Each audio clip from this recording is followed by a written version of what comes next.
स्वधन को 91 92 से 97,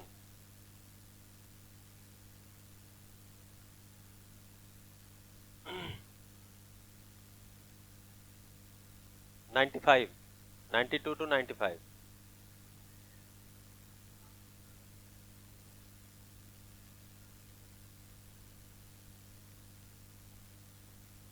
94 के लास्ट बुलेट में है, लेकिन उसका कुछ हिस्सा 95 तक गया है, इसलिए 95 बोल रहा हूं।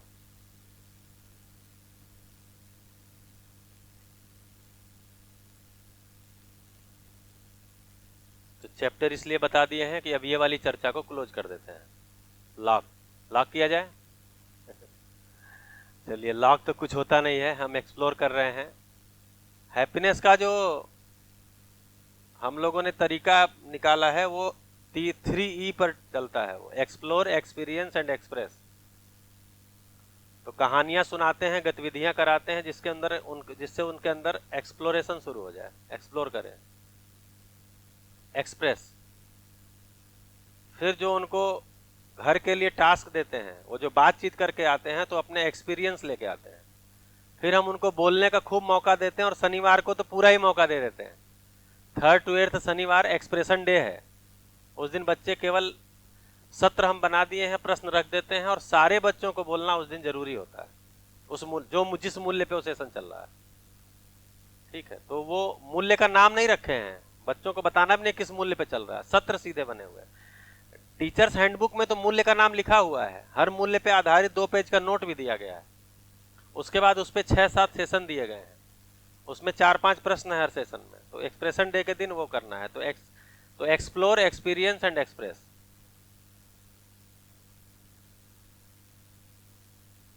और यही तीनों मानव चाहता है। व्यक्ति का मतलब क्या है? व्यक्ति, मानव को व्यक्ति भी बोलते हैं। व्यक्ति का मतलब जो व्यक्त होना चाहता है, जिसको व्यक्त होना है। और अभिव्यक्ति का मतलब, क्योंकि ये शब्द बहुत चलता है, अभिव्यक्ति की स्वतंत्रता। तो अभिव्यक्ति का मतलब, अभि मतलब होता है हर दिशा कोण से, हर तरफ, जैसे अभ्युदय, हर तरफ से उदय, मतलब प्रश्न मुक्त हो गया। तो वैसे अभिव्यक्ति का मतलब हो गया जो अभी हर तरफ से, मतलब समाधान के अर्थ में, पूर्णता के अर्थ में, उदय के अर्थ में जो सारा व्यक्त हो रहे हैं वो अभिव्यक्ति है। जैसे यहां सुबह से शाम तक अभिव्यक्ति चल रही है, संवाद अभिव्यक्ति, संवाद अभिव्यक्ति, यही चलता है।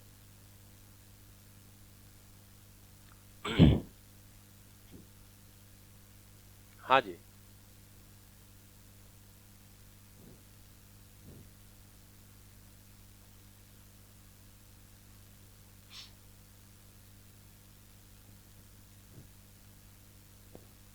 तो मानवीयतापूर्ण आचरण का एक हिस्सा है मूल्य, दूसरा है चरित्र। चरित्र पे हम चर्चा कर रहे हैं और उसमें अभी स्वधन पे चर्चा कर रहे थे। दूसरा है स्वनारी स्वपुरुष।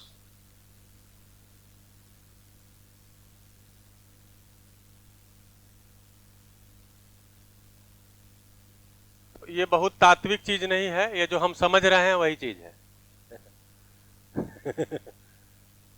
हाँ,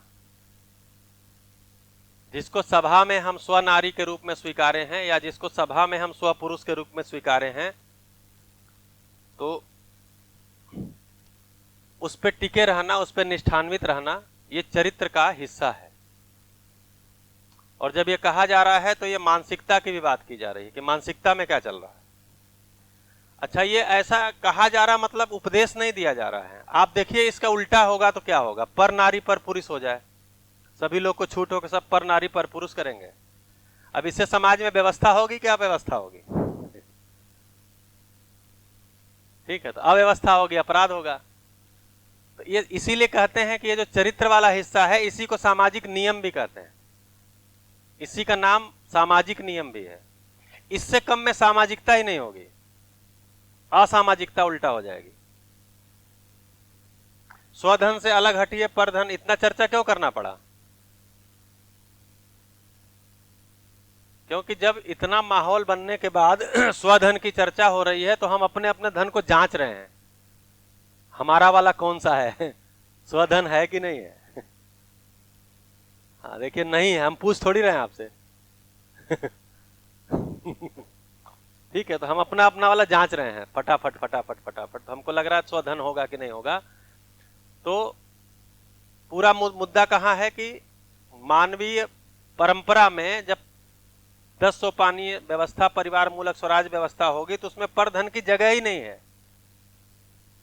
अभी चूंकि हम संक्रमण काल वाले हैं, हम लोग ऐसे काल वाले हैं कि जो अमानवीय व्यवस्था है उसके बारे में हम समीक्षा कर रहे हैं। बहुत से लोग हैं जो उसकी समीक्षा भी नहीं कर रहे हैं, उसमें लगे हुए हैं, लेकिन हम ऐसे लोग हैं जो उसकी समीक्षा कर रहे हैं कि भाई उसमें बहुत सारी चीजें हैं जो गैप हैं, ठीक नहीं हो रहा है, और मानवीय परंपरा धरती पे है भी नहीं। तो हम थोड़े बीच वाले हैं। तो बीच वालों को दोनों तरफ हाथ बझा के रखना पड़ता है, हाँ, फंसा के रखना पड़ता है दोनों साइड में, नहीं तो पता चला ये छूट गया, ये मिला नहीं, हवा में हो गए। तो इसलिए अभी मैनेज करना होगा। इसीलिए भैया ने कहा कि अभी धन जैसे हम कमा रहे हैं, क्योंकि उसको रोक दिया। मान लीजिए हमारे अंदर पूरा पीड़ा आ गई कि ये तो परधन है, हमारा ध्यान चला गया और लग रहा परधन है, और हमने छोड़ दिया। तो हाथ का मुंह से संबंध, बोलते हैं ना कि हाथ का मुंह से आंख का निद्रा से संबंध बना रहे, दाल रोटी सुनिश्चित रहे। ठीक है, तो एकाएक हाथ का मुंह से संबंध ही छूट गया, आंख का निद्रा से संबंध ही छूट गया, तो फिर आप क्या सुनेंगे कि स्वधन क्या होता है? तब तो ये सुनना भी पसंद नहीं करेंगे, दिक्कत में आ गए। इसलिए जो भी हमारा आय का स्रोत है उसको पहचानते हुए अध्ययन में लगा जाए, अध्ययन में लगा जाए। अध्ययन में लगते हुए हम वैकल्पिक व्यवस्था खोज लेंगे। इसी तरह से ये स्वनारी स्वपुरुष, तो जिसको सभा विधि से विवाह में 2 पक्ष होते हैं, वर पक्ष और वधु पक्ष। वर पक्ष में भी 2 पक्ष होते हैं, वर के पिता का पक्ष और वर के माता का पक्ष। वधु में भी 2 पक्ष होते हैं, वधु के पिता का पक्ष और वधु के माता का पक्ष। जब समाज शास्त्र पढ़ेंगे तो उसमें इसका डिटेल आया है। तो वर होता है, वधु होता है, और इधर वर के पिता का पक्ष बैठा रहता है और वर के माता का पक्ष बैठा रहता है, पिता का पक्ष माता का पक्ष बैठा रहता है। और ऐसे समय में वर के पिता या माता जो है घोषणा करते हैं कि ये जो मेरा पुत्र है ये समाधान संपन्न हो गया है, इसको समझ आ गई है, अकल आ गई है, जिम्मेदार हो गया है, और ये अब अपने को आपकी पुत्री के साथ पत्नी के रूप में स्वीकार करके आगे की यात्रा जागृति के अर्थ में करना चाहता है। जो समाधान हुआ है उसको प्रमाणित करना चाहता है, ऐसा करता है। फिर वधु के पिता भी या माता जो भी, ये दोनों मिलकर के घोषणा करते हैं कि मेरी वधु भी समाधान समृद्धि को समझ चुकी है, जान चुकी है, अब इसको प्रमाणित करने के लिए आपके पुत्र को वर के रूप में स्वीकारना चाहती है और आगे की यात्रा ये साथ साथ पति पत्नी के रूप में करना चाहते हैं। ऐसा करते हुए एक दूसरे की तरफ पुष्प वर्षा होती है और फिर ये स्वीकृति होती है। उसके बाद जो भी कर्मकांड है होता रहे, कोई दिक्कत नहीं है। लेकिन ये दोनों पक्ष ही जिम्मेदार हैं, वर के पिता और माता के पक्ष जिम्मेदार हैं और वधु के भी माता और पिता के पक्ष जिम्मेदार हैं इनके सामने। और इसके साथ ही, इस परिवार के साथ ही इनके मित्रगण भी आए हुए हैं जो अलग सब बैठे हुए हैं सारे लोग। ऐसी सभा में जो घोषणा होता है वही स्वनारी और स्वपुरुष है। ये आगे हम जागृति के अर्थ में साथ साथ चलने वाले हैं।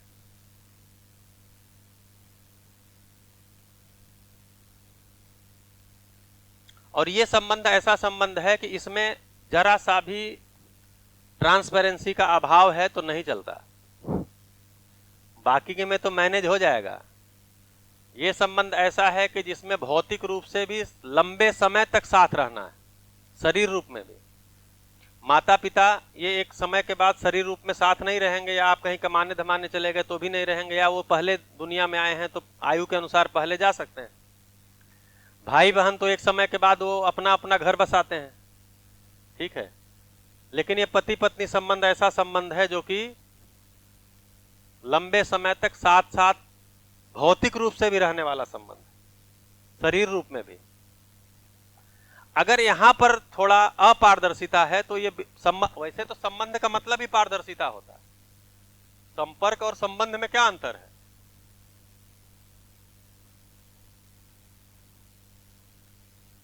संपर्क और संबंध में क्या अंतर है?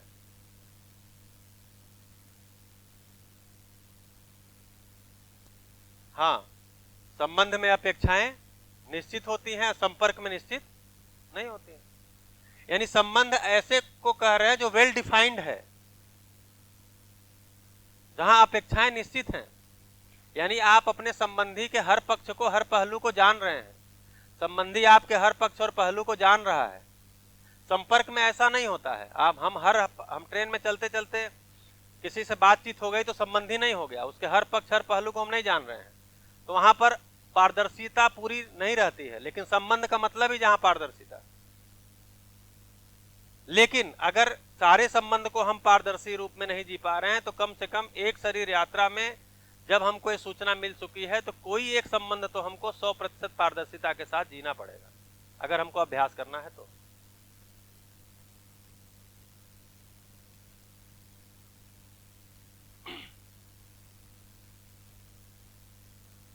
इसी को चरित्र बोल रहे हैं। और तीसरा आता है दयापूर्ण कार्य व्यवहार। अब इसका उल्टा होगा तो क्या होगा? परपीड़ात्मक कार्य व्यवहार।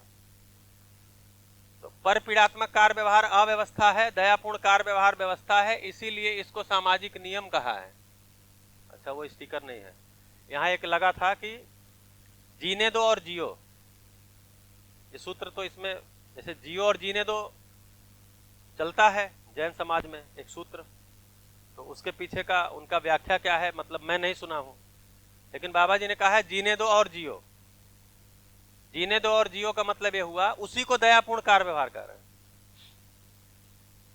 जीने दो और जियो मतलब प्रकृति जैसी है वैसी बनी रहे, जीव जंतु जैसे हैं वैसे बने रहे, मानव पेड़ पौधे जैसे हैं अपने मूल स्थिति में बने रहे, मानव भी जैसा है वैसा बना रहे, सुख के अर्थ में कुछ कार्य व्यवहार उसका चल रहा है, मैं उसमें पूरक हो जाऊं, उपयोगी हो जाऊं, इसके लिए ये हमारी दृष्टि हो गई है, उसी को बोल रहे हैं दयापूर्ण कार्य व्यवहार। जीने दो और जियो, जीने देना ही जीना है। अगर ये तीन अवस्थाएं संतुलन में हैं और मैं उस संतुलन को बिगाड़ नहीं रहा हूं, तो मेरा अपने आप ही सारा जुगाड़ हो जाएगा। फिर हमको ऑर्गेनिक के लिए अलग से नहीं जाना पड़ेगा, पानी के अलग से। अभी तो पानी भी खरीद के पी रहे हैं, हवा भी खरीद के पी रहे हैं। हाँ, पानी खरीद के पी रहे हैं ना। अगर आरओ लगाए हैं तो उसका तो एएमसी देना पड़ता है, उसका किट बदलवाना पड़ता है, तो वो खरीदा हुआ ही पानी है। तो पानी भी खरीदना है, हवा भी खरीदना है। अभी तो पूरा अभी अक्टूबर से नवंबर से दिल्ली में शुरू हो जाएगा, हर दुकान लिख देंगे। मेडिकल स्टोर पे मैंने देखा दरियागंज में लिखा हुआ था यहाँ एयर प्यूरिफायर मिलता है। अब ये नया बिजनेस शुरू हुआ है, इसलिए कहीं भी वो बैनर केवल लगाना रहता है 3 महीने के लिए, एयर प्यूरिफायर सब लोग लगवा रहे हैं। तो हवा भी खरीद के पी रहे हैं, पानी भी खरीद के पी रहे हैं, ठीक है। और मिट्टी में तो क्या है, मिट्टी में बचा नहीं है ताकत। जो लोग खेती करते हैं उनको, मेरे चाचा जी करते हैं तो बताते हैं, जिस खेत में पहले 1 बोरा यूरिया पड़ता था अब 3 बोरा डालना पड़ता है, इसका मतलब उसकी ताकत घटी है, ठीक है। तो आप लोग जो इसमें खेती करते हैं सबको पता है। तो कुल मिलाकर के हम जो है दयापूर्ण कार्य और दयापूर्ण व्यवहार, ये चरित्र का हिस्सा है, ये सामाजिक नियम है। ये करते हैं तो चारों अवस्थाओं में संतुलन होता है, तो मानव में संतुलन होता है। तो स्वधन पे टिके होना, स्व पुरुष स्व नारी पे टिके होना, दयापूर्ण कार्य व्यवहार पे टिके होना, इन तीनों को मिला के बोला जाता चरित्र।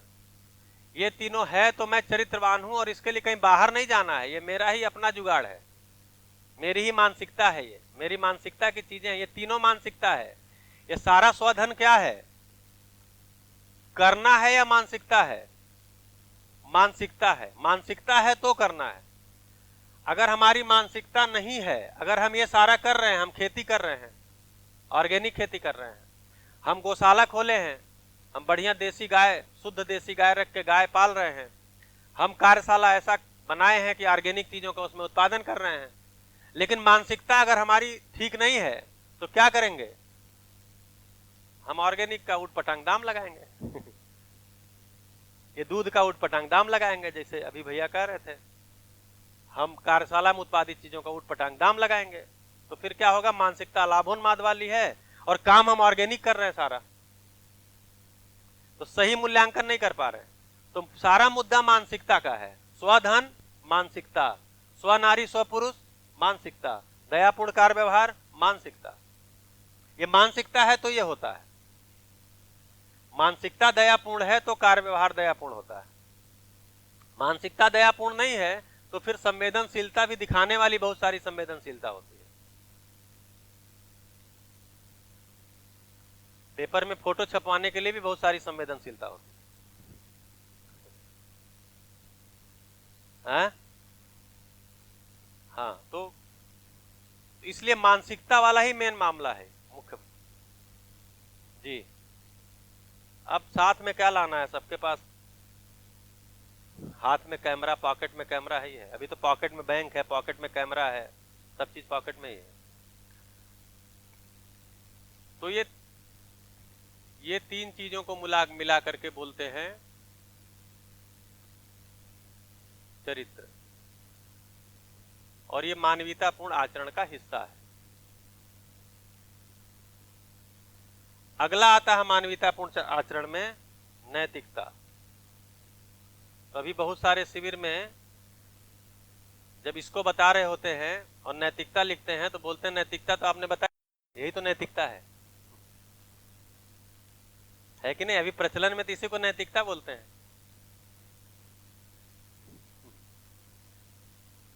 तो यहां जो नैतिकता कही जा रही है वो तीन नीतियों को नैतिकता कही जा रही है। अर्थनीति, राज्य नीति और धर्म नीति। ये तीन नीतियां मेरे में ही हैं। अर्थ किसको कहा जाता है? पीछे के चैप्टर में आ गया है। हाँ, सब लोग बोलिए, नहीं तो यही मानेंगे आगे पाठ पीछे सपाट।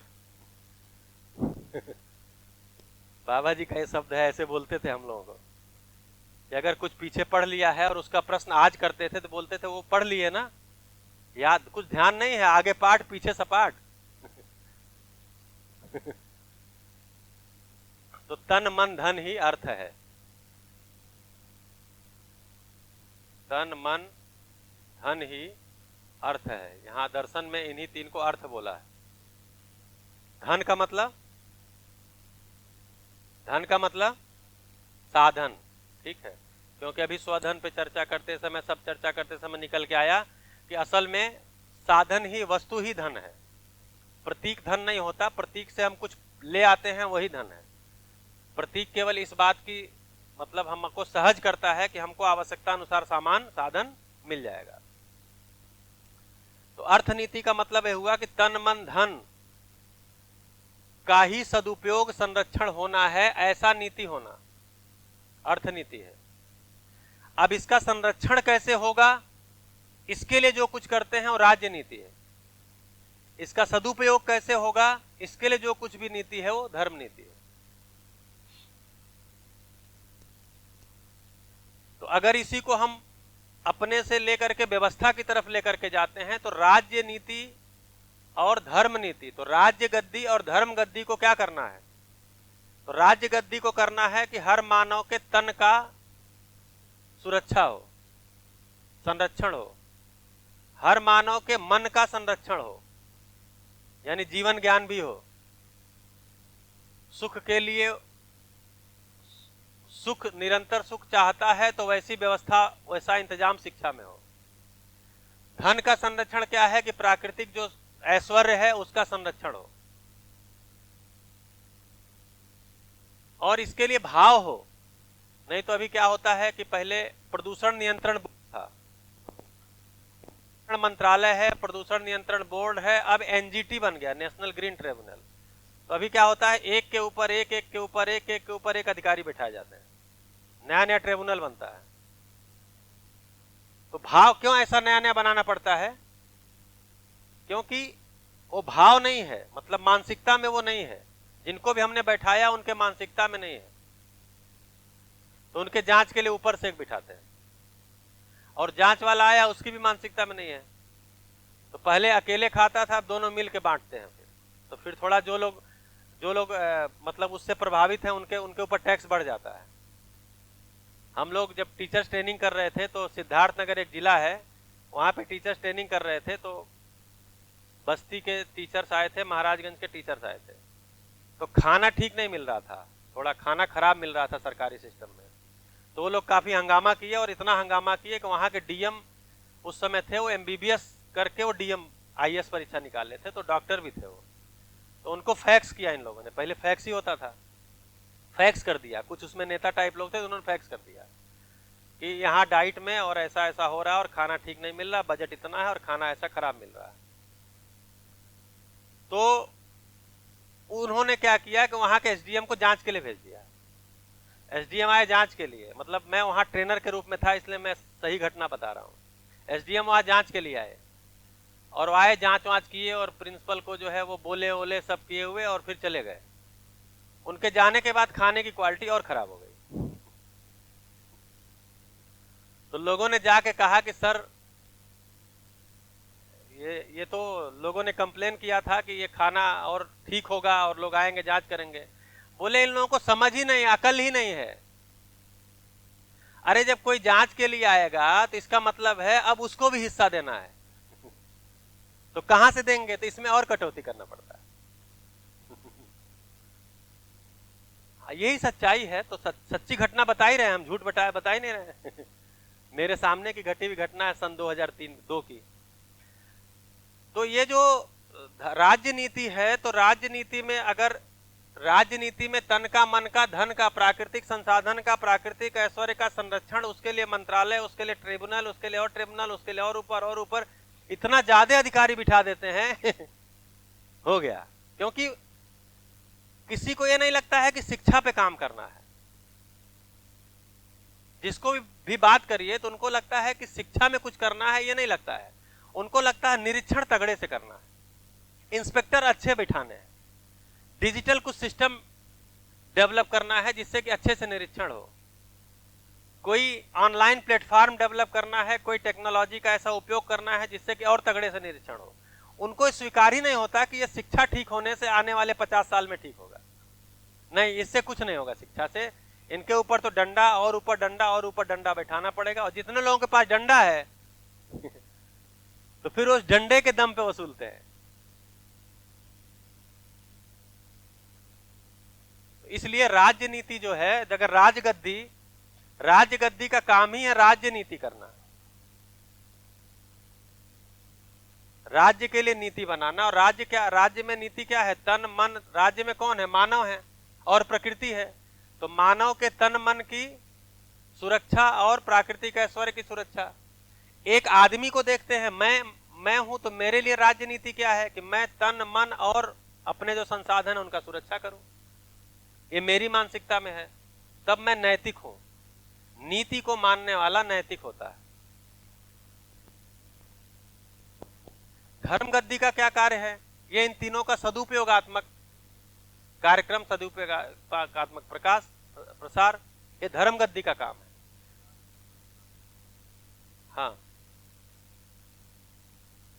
ये राजनीति स्वयं के लिए है, तो मैं अपने तन मन धन की सुरक्षा करता हूं। तो मैं अपने तन के सुरक्षा के लिए, यानी अपने तन को स्वस्थ रखने के लिए, तन को ठीक रखने के लिए मैं स्वयं ही जिम्मेदार हूं। जैसे स्वास्थ्य नितांत व्यक्तिगत मुद्दा है। भैया चर्चा कर रहे थे ना प्राकृतिक चिकित्सा वाला, तो इसमें अभी क्या है, अब जैसे कोरोना आ गया, वायरस आ गया, तो ये तो 100 साल में एक बार इस तरह का होता है, ठीक है। नहीं तो ज्यादातर जो बीमार लोग पड़े हुए हैं वो किस कारण से? अपने ही किसी कारणों से। तो स्वास्थ्य नितांत व्यक्तिगत मुद्दा है, तो मैं अपने स्वास्थ्य को, अपने शरीर को स्वस्थ बनाए रखता हूं। उसके लिए मेरे पास समझ है, उसके लिए मेरे पास मेरा प्रशिक्षण है, ठीक है। उसके आधार पे मैं आहार को, विहार को जैसा है उसमें संयम रखता हूं। ऐसा करते हुए मैं अपने तन की सुरक्षा करता हूं, तो मैं नैतिक हूं, तो मैं राजनैतिक हूं। अब अगर राजगद्दी को भी यही करना है, वहां जो नीति है वो भी इसी के संरक्षण के लिए है। जैसे सीमा पे अभी जिस तरह की व्यवस्था है, उसमें सीमा पे फोर्स क्यों लगानी पड़ रही है? क्योंकि कहीं कोई घुसपैठ करके हमारे देश में नुकसान कर सकता है, तो क्या नुकसान करेगा? तन मन धन इन्हीं का करेगा, तीन का। तो बहुत सारे जो मंत्रालय हैं उनको अगर ठीक से देखेंगे तो वो इन्हीं तीन में ही मुख्य काम है। अगर इन तीन में मुख्य काम नहीं है तो फिर शायद उसकी जरूरत भी नहीं है। न्याय सुरक्षा, स्वास्थ्य संयम और शिक्षा संस्कार, यही तीन बड़े काम हैं सरकार के। न्याय सुरक्षा, शिक्षा संस्कार, स्वास्थ्य संयम, ये तीन बड़े काम हैं सरकार के। ये सही समझ से होंगे तो ये सही अर्थ को पाएंगे, सही गंतव्य को जाएंगे। सही से नहीं होंगे, सही मानसिकता से नहीं होंगे तो फिर ये वैसे लोगों को तैयार करेंगे। जैसे मैं बोलता हूं कि इतनी सारी, मेरे एक मित्र हैं, वो आईआईटी और एमबीए करने के बाद एक बड़ी कंपनी में, जो कि अब नाम कैमरे पे लेना ठीक नहीं है उस कंपनी का, नहीं तो लोग पता नहीं कोई मानहानि कर दे तो उसमें जो है वो साबुन तेल और ये सारी चीजें घर से, मतलब एफएमसीजी की चीजें बनाती है और देश की बहुत बड़ी कंपनी है, उसमें वो काम करते हैं। तो हमने कहा यार, हमारे मोहल्ले में तो एक हमारे चाचा जी हैं, जिनको हम चाचा जी बोलते हैं, छोटे थे तब से बोलते हैं चाचा जी, उनकी छोटी सी गुमटी थी, तो वो साबुन तेल और ये सब चीजें, बिस्किट इस्किट बेचते हैं। आप आईआईटी एमबीए करने के बाद भी वही बेच रहे हो और नहीं तो वो तो बेचारे सामान लेकर के आते हैं और उसमें एक आध रुपया रख करके बेच लेते हैं। आप तो वहां बैठ करके उनको कैसे ज्यादा से ज्यादा कमवा सकते हो इसकी योजना भी बता रहे हो। तो पढ़ाई कहां जा रही है? साबुन तेल बेचने की तरफ। अच्छा, इसमें जो अच्छे भी युवा निकले हैं वो कहीं पता ही नहीं है।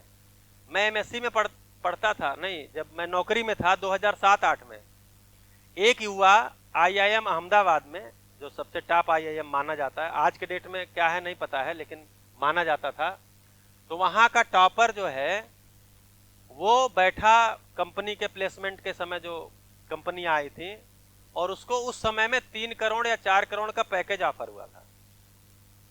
वो प्लेसमेंट के लिए बैठा और पैकेज जब ऑफर हुआ तो उसको पैकेज पे उसने साइन भी किया, माने बैठा और ऑफर हुआ तो केवल अभी एग्रीमेंट पे साइन नहीं किया था, जो सिग्नेचर करके काउंसलिंग होती है उसमें शामिल हुआ था, और बाद में उसने छोड़ दिया कि मुझे नहीं चाहिए।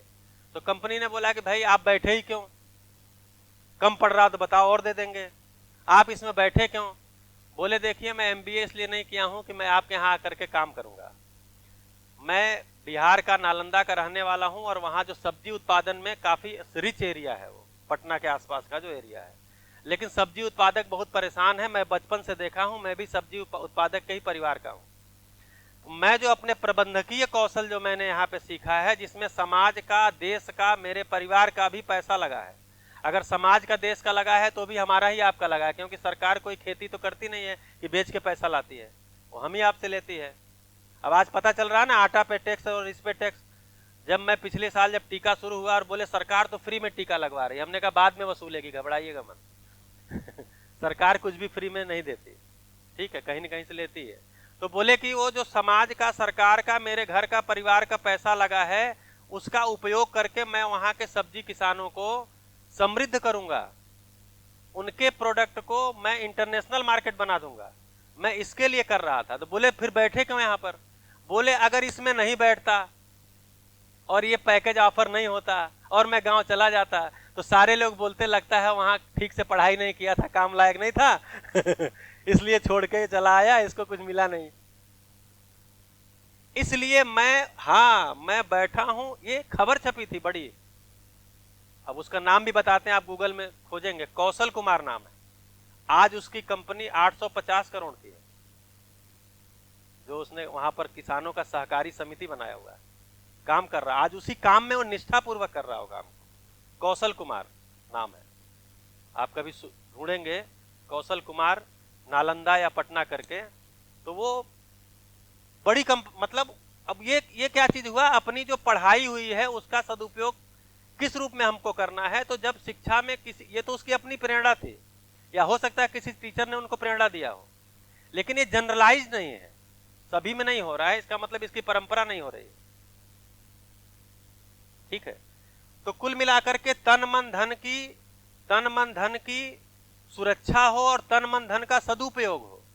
तो राजगद्दी, धर्म गद्दी का काम क्या है कि वो तन मन धन का सदुपयोग बताए। अर्थनीति क्या है कि इसके सुरक्षा और इसके सदुपयोग की नीति हो लिखित, उसकी नीति बनाए, उसको अर्थनीति बोलते हैं। इसकी सुरक्षा हो सके इसके लिए सारा कार्यक्रम ये राजनीति है, इसका सदुपयोग हो सके इसके लिए सारा कार्यक्रम ये धर्म नीति है। तो ये मेरे एक आदमी के ऊपर भी लागू है, परिवार के ऊपर भी लागू है, राज्य के ऊपर भी लागू है, राष्ट्र के ऊपर भी लागू है, अंतरराष्ट्र के ऊपर भी लागू है। यही काम है भाई। आप देखिए तीन ही चीज तो है, मानव है तो मानव का क्या है, जीवन है और शरीर है, और ये किस चीज का उपयोग करेगा, सुविधाओं का। सुविधाएं क्या हैं, उन्हीं को यहां धन बोला जा रहा है, प्राकृतिक संसाधन बोला जा रहा है। ये तीन चीजें हैं, यही तीन चीजें हैं। तो सारा धर्म नीति राजनीति इन्हीं तीन के लिए होगा। जीवन यानी उसी को मन बोल रहे हैं वहां, तो जीवन इसकी सुरक्षा और इसका सदुपयोग, शरीर इसकी सुरक्षा इसका सदुपयोग, और जो प्राकृतिक संसाधन है इनका सुरक्षा इनका सदुपयोग। अब जब हम लोग इस कंटेंट में आए हैं और इसका अध्ययन कर रहे हैं तो हमको लग रहा है इसका सुरक्षा इसका सदुपयोग किस लिए, जिससे कि शरीर स्वस्थ रहे। शरीर स्वस्थ रहे किस लिए, जिससे कि जीवन जागृत हो सके, प्रमाणित हो सके।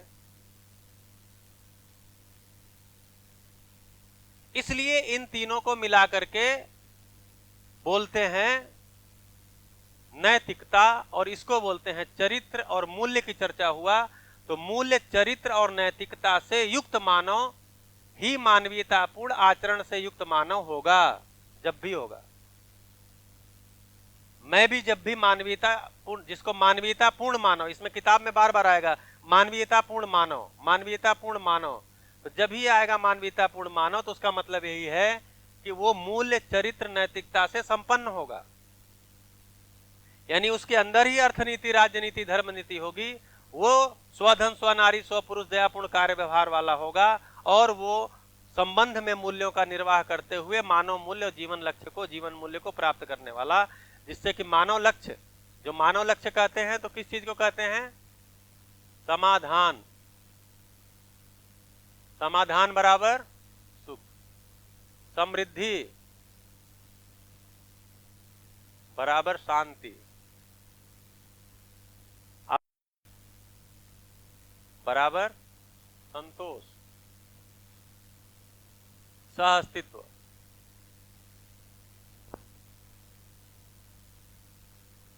यही है आनंद। तो मानव लक्ष्य का मतलब ही है कि जो जीवन मूल्य जिससे हमको प्राप्त हो जाए उसी को मानव लक्ष्य बोलते हैं।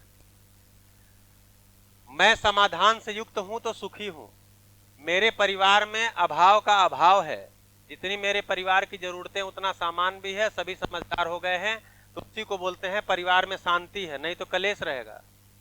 परिवार में कलेश किन कारणों से होता है, या तो सामान को लेके होता है, इनके यहाँ ये आ गया और अब अपने यहाँ तुम तो क्या पता नहीं क्या कमाते हो, पता नहीं चलता है। देखो वो क्या से क्या कर लिए। मेरे बचपन में अभ्यास, मेरे घर में चर्चा होती थी, ये देखो हमारे घर में सब पैसा कमाने में क्यों लग गए। मैं एक दिन सोच रहा था, मतलब मेरे अलावा हमारे पिताजी 5 भाई हैं और उन 5 भाइयों से हम लोग 10 भाई हैं, तो उसमें सबसे कम आय मैं ही करता हूँ क्योंकि सरकारी नौकरी करता हूँ। तो क्यों लग गए, क्योंकि घर में चर्चा ही ऐसी होती थी। वो देखो उन्होंने ये कर लिया, वो देखो वहां वो लोग जमीन ले लिए, उनके बच्चे का देखो ये कर लिया, उनका मकान देखो ऐसा हो गया, उनके घर देखो ये वाली गाड़ी है, हम लोग का तो अभी साइकिल ही रिपेयर कराने में दिक्कत होती है। ये सब चर्चा होते होते तो आज मैं समीक्षा करता हूं, इसलिए सबका ध्यान केवल धन कमाने में चला गया। और अब किसी भाई से बोलता हूं कि थोड़ा सुन लो, बैठ जाओ, ठहर जाओ, तो बोलते हैं नहीं, अब हम इतना बड़ा ये जो खड़ा कर दिए हैं साम्राज्य, अब हमारी जिंदगी तो इसी को संभालने में जाएगी, आप भैया अच्छा काम कर रहे हो, आप लगे रहो। तो हम भी बहुत छेड़ते नहीं, हमको सुविधा चाहिए, वो सुविधा उपलब्ध करा देते हैं। छोटे भाई ने कहा कि हमको तो अब इतना, जैसे भैया कह रहे थे अभी कि वो जमीन का काम करने से संतुष्ट नहीं होती, तो मेरा एक छोटा भाई है वो जमीन के काम ही करता था, गोरखपुर से लखनऊ तक जमीन बेचना। ठीक है, लेकिन जमीन के काम से संतुष्टि होती तो जमीन का काम करता रहता। लेकिन साथ में लकड़ी का शोरूम भी है, कोई आता है तो उसको बताता है हम लकड़ी का काम करते हैं। इससे भी काम नहीं चला तो इस बार बोला कि हम चुनाव लड़ेंगे। हमने कहा योगी जी से मिले हो? तो बोला योगी जी कह रहे हैं तैयारी करो। लेकिन टिकट केवल योगी जी से नहीं होगा, आप भी देखो दिल्ली में जो बड़े लोग हैं आरएसएस के, कुछ हमारे घर में आते रहते थे प्रचारक लोग बड़े बड़े आरएसएस के, तो उसमें वो लोग आजकल अखिल भारतीय स्तर पे हैं। तो मैंने कहा ठीक है बात कर लूंगा, तुम किस लिए चुनाव लड़ोगे? बोला बस कुछ नहीं, आप अपने काम करिए, हमको चुनाव लड़ना है। तो खैर उसको टिकट भी मिल गया बीजेपी से और चुनाव जीत भी गया। 40,000 वोटों से, ज्यादा वोटों से जीता है, कम मार्जिन से नहीं जीता है, जीत गया। अब वो बोलता भैया कोई काम होगा तो बताइएगा। तो अभी कल उसको बताया हूं अब तो मैं सरकारी नौकरी छोड़ रहा हूं, तो तुमसे तो ऐसे काम हमारा अब खत्म हो जाएगा। हम कहे एक ही काम है कि तुम 8 दिन का शिविर करो, विधायक रहते हुए करो। अब तो बहुत सारे काम तुमने बांट दिए, जैसे दुकान संभालने के लिए किसी को रख दिया, जमीन वाला काम करने के लिए किसी को रख दिया, लखनऊ में सब जगह ऑफिस बना दिया, सब बांट दिया है। तो अब इस समय खाली है। जब जब टिकट मिला था उस समय किसी का फोन नहीं उठाता था, तो हमारे घर वाले उससे नाराज हो गए थे। बोलते थे ये प्रदीप का, अभी पूना में एक चाचा जी हमारे रहते हैं, बिल्डिंग कंस्ट्रक्शन का काम करवाते हैं आज 40 साल से, वो बड़े काम कारोबारी हैं रियल एस्टेट के। तो बोलते हैं ये प्रदीप अभी जब टिकट मिला है तो फोन नहीं उठा रहा है, तो कल को क्या होगा? हमने कहा घबराइए नहीं, चुनाव जीतने हारने दीजिए उसके बाद। तो बोले नहीं हारना नहीं, अरे जीत जाए, कहो कि जीत जाए। हमने कहा हमारे कहने से नहीं होगा, लेकिन जीतने हारने दीजिए। जब चुनाव जीत गए उसके बाद 15 दिन बाद चाचा जी से हम पूछे कि क्या हुआ, प्रदीप फोन उठा रहे? हाँ हाँ वो तो एक बार में उठा लेता है। हमने कहा मैं नेताओं को जानता हूं पिछले 30 साल 40 साल से, जब तक चुनाव लड़ते उड़ते हैं तब तक इनके आसपास बहुत लोग रहते हैं, क्योंकि उस समय बहुत सारे खर्चे होते हैं और उस खर्चे में बहुत सारे लोगों का रोजगार चलता है। जैसे ही चुनाव खत्म हो गया, चुनाव ये जीत गए, उसके बाद 15-20 दिन के बाद इनके पास कोई आने वाला रहता नहीं है। इसीलिए बार बार ये पेपर में आना चाहते हैं, इसलिए बार बार अपना कोई कार्यक्रम लगाना चाहते हैं, क्योंकि उसके बाद इनको पूछने वाले कम रहते हैं। ये मैं रियल घटना बता रहा हूं। तो वो बताते हैं कि मैं बहुत बिजी हूं, लेकिन वास्तव में उनके पास फोन बहुत कम आते हैं उसके बाद।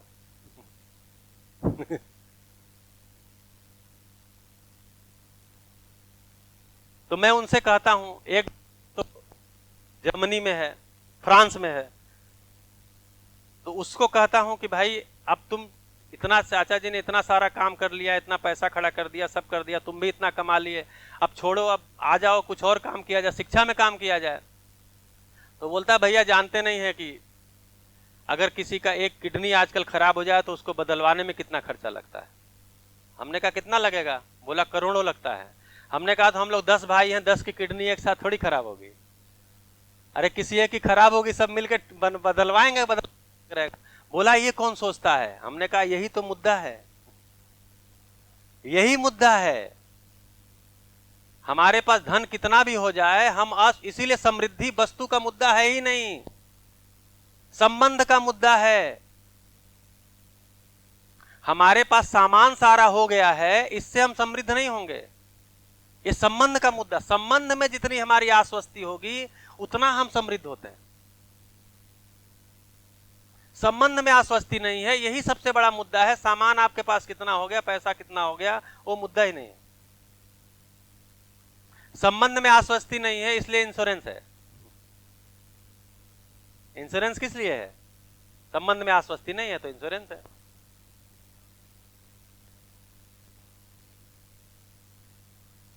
तो जो संबंध के अंदर जो आश्वस्ति होनी है वो सबसे बड़ी घटना है, और मानव के साथ हमको जीना है तो मानव के साथ संबंध में आश्वस्ति पूर्वक जीना है। उसी को बोल रहे हैं मानव के साथ विश्वास पूर्वक जीना है, और उस विश्वास की निरंतरता पूर्वक जीना है। उसके लिए मानव पे काम करना है, उसके लिए शिक्षा पे काम करना है। जितने भी मेरे मित्र हैं, मैं तो सबको बोल रखा हूं पिछले 4-5 साल से कि सब लोग सब काम छोड़ के 20 साल शिक्षा में लगो। पैसा वैसा लोग कमाई लिए हैं, हमने कहा 20 साल शिक्षा में लगिए। अगर आप अच्छा करना चाहते हैं शिक्षा में लगिए, अच्छा करना चाहते हैं शिक्षा में लगिए। नहीं तो ये गिला शिकवा शिकायत आप राजनीति, अरे भाई राजनीति की चर्चा आप करते हैं, आजकल तो सब नेता लगभग पढ़े लिखे हैं। आज के डेट में जितने भी लीडर हैं, विधायक हैं, मंत्री हैं, लगभग सब पढ़े लिखे हैं। तो एक समय तो हम ये गालियां देते थे, अरे ये बिना पढ़े लिखे लोग चले जाते हैं राजनीति में और ये लोग गड़बड़ करते हैं। आज तो मैक्सिमम पढ़े लिखे लोग जा रहे हैं और वो सब गड़बड़ कर रहे हैं। तो टीचर से हम बोलते हैं कि अगर कोई राजनीति में उल्टा सीधा कर रहा है तो आपके स्कूल से ही तो पढ़ के गया है, तो आप जिम्मेदार हैं कि नहीं है? अगर डॉक्टर गलत काम कर रहा है, लोगों का शोषण कर रहा है, तो आपके स्कूल से तो पढ़ के गया है। वकील गलत काम कर रहा है, न्यायालय में बैठा हुआ न्यायमूर्ति गलत काम कर रहा है, तो आपके ही स्कूल से पढ़ के गया है। व्यापारी अगर शोषण कर रहा है तो आपके स्कूल से तो पढ़ के गया है। हम कैसे बच लेंगे जिम्मेदारी से?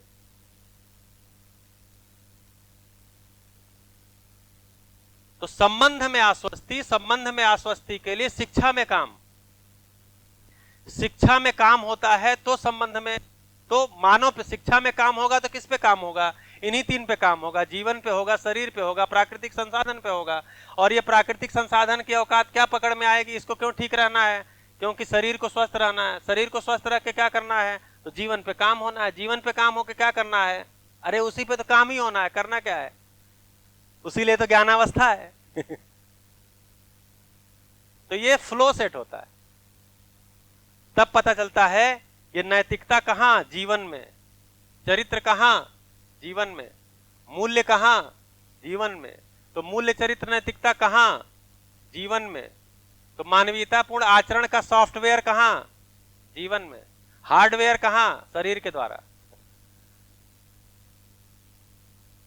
तो ये जो मानवीयतापूर्ण आचरण है, इसको समझना है, और ये जीवन के स्तर पे होता है। मानसिकता का मामला है, मानसिकता की बात है।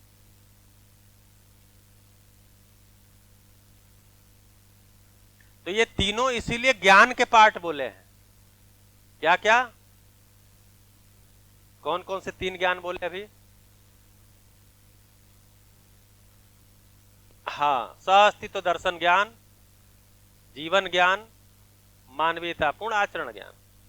ठीक है, तो आपका मानव व्यवहार दर्शन का चैप्टर सहअस्तित्व दर्शन ज्ञान से शुरू हुआ,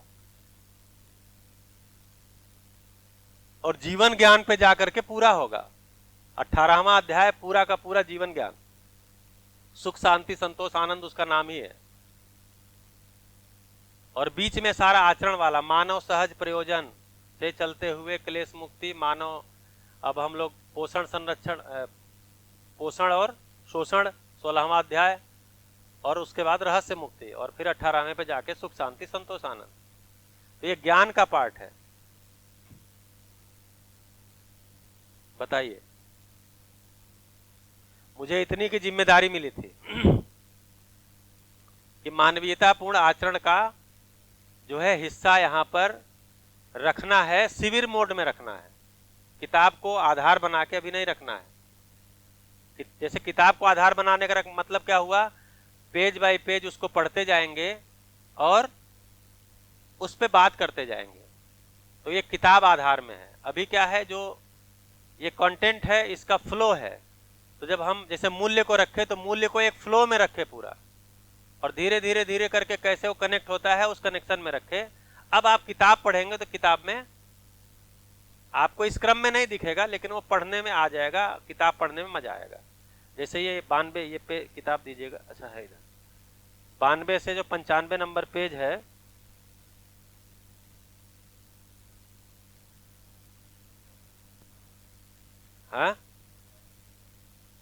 हाँ, तो 92 में जो 1, 2, 3 चौथा बुलेट है, सामाजिक संतुलन अथवा असंतुलन, स्वधन परधन, स्वनारी परनारी तथा दया आबलिक देश युक्त विचार सहित किए गए व्यवहार से सिद्ध होता है। तो ये पकड़ आ रहा है, ये ऑब्लिक जो लिखे हैं किस लिए है? कि शुरू में सामाजिक संतुलन अथवा असंतुलन, तो जो ऑब्लिक के पहले है वो रहता है तो संतुलन, और बाद वाला है तो यानी स्वधन संतुलन, स्वनारी संतुलन, दयापूर्ण संतुलन, परधन असंतुलन, परनारी असंतुलन। फिर इन तीन की परिभाषा नीचे है। स्वधन की प्रतिफल, पारितोषिक तथा पुरस्कार के रूप में प्राप्त धन स्वधन, अन्यथा परधन संज्ञा है। स्वनारी स्वपुरुष, अब इसमें भौगोलिक स्थिति के अनुसार समाज निर्णीत निर्णय के अनुसार ही स्वनारी तथा स्वपुरुष संज्ञा है, इसलिए विवाह की परंपराएं अलग अलग भूमि पे अलग अलग होंगी। जैसे एक शिविर में एक पूछा गया कि अगर एक पुरुष से कहीं पर प्रचलन में एक पुरुष जो है वो 4 महिला से शादी कर सकते हैं, ये किसी भौगोलिकतावश ये नियम हो गया है, तो विधि विधान पूर्वक 4 नारी स्वीकार हुई है वहां पर, तो गलत है कि सही है? तो वहां की भौगोलिक परिस्थिति के अनुसार ये अगर ठीक है तो फिर 4 रहे, फिर 5वां फिर न रहे, फिर मानसिकता में 5वां भी आने लगा। क्योंकि मानव को अगर कुछ सीमित चीजें ऐसी पकड़ में आ गए हैं जिससे सुखी होना चाहता है, तो फिर उसमें वैरायटी तो पता नहीं कितना उसके मानसिकता में आएगा। इसलिए यहां लिख रहे हैं कि भौगोलिक स्थिति के अनुसार समाज निर्णित, ठीक है, निर्णय के अनुसार ही स्वनारीत्व तथा स्वपुरुष संज्ञा है, अन्यथा पर नारी पर पुरुष संज्ञा है। दया दूसरों के विकास के लिए यथासंभव सहायक होना, इसकी चर्चा सुबह हुई है। अगला कोई पढ़िए। जन्म सिद्ध अधिकार, प्रदत्त अधिकार तथा समायोचित अधिकार भेद से मानव कर्तव्य पालन के लिए अधिकार प्राप्त है। जन्म सिद्ध किसको कह रहे हैं?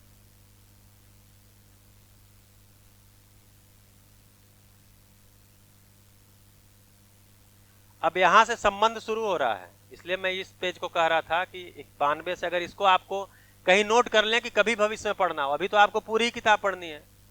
यहां से संबंध की शुरुआत हो रही है, और जब इसके 16वें चैप्टर में आप आएंगे 121 नंबर पे, तो यहां हर संबंध की बाकायदे चर्चा की गई है। 121 माता पिता एवं पुत्र पुत्री संबंध। तो ये जो जन्म सिद्ध अधिकार में व्यवस्थागत सीमा के अर्थ में तथा समायोचित अधिकार संपर्क के अर्थ में है, तो संबंध क्या है? माता पिता, पुत्र पुत्री, भाई बहन, पति पत्नी, साथी सहयोगी। इसमें एक संबंध को और उसके मूल्य को पढ़ के देखिए कि अब आपको पकड़ में आ रहा है कि नहीं। जैसे मैं पढ़ रहा हूं, माता पिता एवं पुत्र पुत्री संबंध। माता पिता के संबंध में पुत्र पुत्री के साथ मातृभाव में शरीर भाव प्रधान रहता है। मातृभाव में शरीर भाव प्रधान रहता है तथा पितृ संबंध में बौद्धिक विकास की भावना प्रधान रहती है। मूल रूप में माता पोषण प्रधान तथा पिता संरक्षण प्रधान, स्पष्ट है। माता पिता की पहचान हर मानव संतान किया ही रहता है। शिशु काल की स्वस्थता का यह पहचान भी है। अतएव माता पिता जिन मूल्यों के साथ प्रस्तुत होते हैं वह ममता और वात्सल्य है। अब देखिए चर्चा हो गई है, तो ये पढ़ने में फिर हमको जैसे ही पढ़ रहे हैं हमको ममता वात्सल्य का चित्रण में आ रहा है, ठीक है। अतएव माता पिता, हाँ, ममता मूल्य के रूप में, पोषण प्रधान क्रिया होने के रूप में या कर्तव्य होने के रूप में स्पष्ट है। इसलिए माँ की भूमिका ममता प्रधान वात्सल्य रूप में समझ में आती है। ममता मूल्य के धारक वाहक ही स्वयं में माँ है तथा पिता वात्सल्य प्रधान ममता के रूप में समझ में आता है। अभिभावक संतान का अभ्युदय ही चाहते हैं, कुछ आयु के अनंतर इसका प्रमाण चाहते हैं। मतलब जो कुछ भी वो सिखा रहे हैं, एक बच्चा जब अपने शरीर को सीखता है, बच्चा जन्म से अपने शरीर को सीखता है, कुछ समय तक सीखता है कि नहीं, कैसे खड़ा करना है, कैसे इसको चलाना है, घसीटना है, फिर कैसे बोलना है, कैसे हाथ चलाना है। शुरू में तो बैठता है तो उसकी गर्दन ही लुढ़क जाती है, गिर जाता है। फिर धीरे धीरे गर्दन को संभालना उसको आ जाता है, तब बैठना, बोलते हैं अब हाँ हो गया है, फिर बैठने लगता है। फिर उस शरीर को और सीखता है, खड़ा होना सीखता है। गिर जाता है तो कभी रोता है, कभी थोड़ा और सीखते सीखते वो चलते चलते कभी कभी गिरता है तो रोना शुरू करता है, तो कभी कभी गिरने पे हंसता है। वो सीखता है, तो शरीर को सीखता है कौन? हाँ, उस शरीर को चलाने वाला जीवन। तो जीवन बच्चा नहीं है, शरीर बच्चा है। हो सकता है जीवन हमसे आगे हो, लेकिन चूंकि उस शरीर अभी साध रहा है उस शरीर को चलाने का, जैसे हम गाड़ी चलाते हैं तो कभी ठोक देते हैं, कभी गलत चला देते हैं, कभी ब्रेक की जगह एक्सीलेटर दबा देते हैं, ठीक है, कभी जो है बिना इंडिकेटर दिए ही मुड़ जाते हैं, कोई आके दूसरा ठोक देता है। तो वैसे ही शरीर को भी वो जीवन सीखता है, धीरे धीरे धीरे धीरे बोलना सीखता है, चलना सीखता है। फिर उस शरीर को छोटी छोटी मांसपेशियों को, जैसे जब लिखने का अभ्यास कराते हैं, आप लोग स्कूल में कराते होंगे, अगर नहीं कराते होंगे तो कराना चाहिए। जब बच्चे लिखना शुरू करते हैं तो उनको सूक्ष्म मांसपेशियों का अभ्यास कराते हैं, क्योंकि यहाँ सब सूक्ष्म मांसपेशियां हैं, जितना ही इसके अंदर लोच आएगा उतना ही अच्छा बढ़िया से वो लिख पाएगा। अभी तो सीधे कलम पकड़ा देते हैं, वो अभ्यास नहीं कराते हैं, वो अभ्यास कराना चाहिए। छोटी छोटी यहाँ सूक्ष्म मांसपेशियां होती हैं, इनका पूरा व्यायाम है, उसका अभ्यास कराना, फिर उनको पकड़ने का अभ्यास कराना, तो उसको सीखता है, कलम पकड़ना सीखता है, कोई सामान पकड़ना सीखता है, पकड़ता है गिर जाता है। छोटे से बाल को इतना बड़ा हाथ करके पकड़ता है और बड़े बाल को छोटे हाथ से पकड़ता है, मतलब तो सीख रहा है। तो जीवन उस शरीर को सीखता है। जब तक जीवन उस शरीर को सीखता है तब तक उसके सबसे ज्यादा करीब रहने वाली माँ है, इसलिए माँ उसको उस शरीर को सीखने में मददगार रहती है। इसीलिए बोल रहे हैं माँ की भूमिका ममता प्रधान रूप में है, ममता मूल्य के धारक वाहक स्वयं में माँ ही है। तो माँ उसकी निगरानी में वो शरीर को सीखता है, या जिसकी भी निगरानी में सीख रहा है वो माँ ही है। इसीलिए जब सीख भी लेता है तो भी माँ की जिम्मेदारी शरीर के प्रति, अच्छा अच्छा ठीक है, ध्यान रखना, अपना शरीर का ध्यान रखना, ठीक ठाक खा पी लेना। दूध मिलता है कि नहीं मिलता? वहां पर हॉस्टल में दूध मिलता है, बोलेंगे मिलता है माँ, ठीक नहीं मिलता है, अच्छा नहीं लगता तुमको, नहीं तो मत पीना, कोई बात नहीं, बादाम खा लेना, ये ले जाओ बादाम, लेकिन वो दूध मत पीना। ये क्या चीज है? शरीर के प्रति, जो शरीर को बचपन से जब वो जीवन उस शरीर को सीख रहा था, उसके सीखने में जो मददगार थी, जो उसके पोषण संरक्षण की ट्रेनिंग दे रही थी। शिक्षा का, स्वास्थ्य का और सेवा का, ये तीन चीज का प्रशिक्षण केंद्र परिवार है। हमने ये तीनों आउटसोर्स कर दिया। स्वास्थ्य का प्रशिक्षण केंद्र परिवार ही है, आहार का प्रशिक्षण परिवार में ही होता है, बाहर नहीं होता। अभी बाहर आहार का प्रशिक्षण लेने जा रहे हैं, बाहर आहार का प्रशिक्षण लेने जा रहे हैं, इसका मतलब माँ को कुछ आता नहीं है। प्रशिक्षण केंद्र आहार का परिवार ही है, स्वास्थ्य का प्रशिक्षण केंद्र परिवार ही है, सेवा का प्रशिक्षण केंद्र परिवार ही है।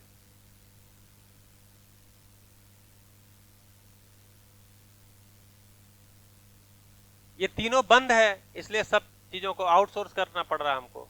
और फिर हमको उसमें आउटसोर्स करने में दिक्कत नहीं है, लेकिन आउटसोर्स करने में हमेशा शंका रहता है। जैसे आप अपने घर में खेत में सब्जी उगा के खा रहे हैं, तो आप उसको लाएंगे और काट के तुरंत बनाएंगे और खाएंगे आराम से।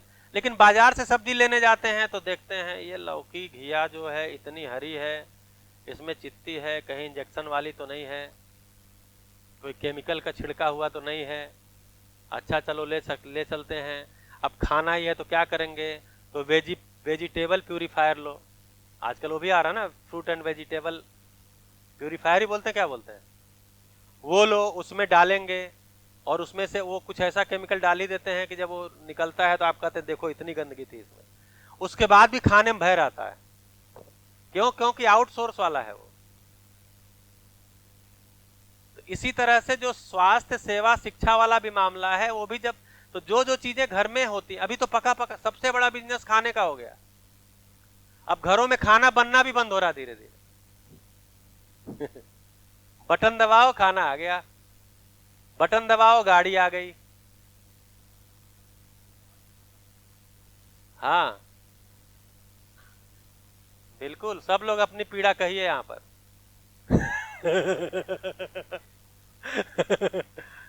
बढ़िया। तो भोजन पकाना मतलब थोड़ा सा वो भी टफ हो गया, क्योंकि सब लोग कमाने वाले, वो मजबूरियां भी हो गई है ना, सब लोग नौकरी कर रहे हैं, अब कौन भोजन पकाएगा।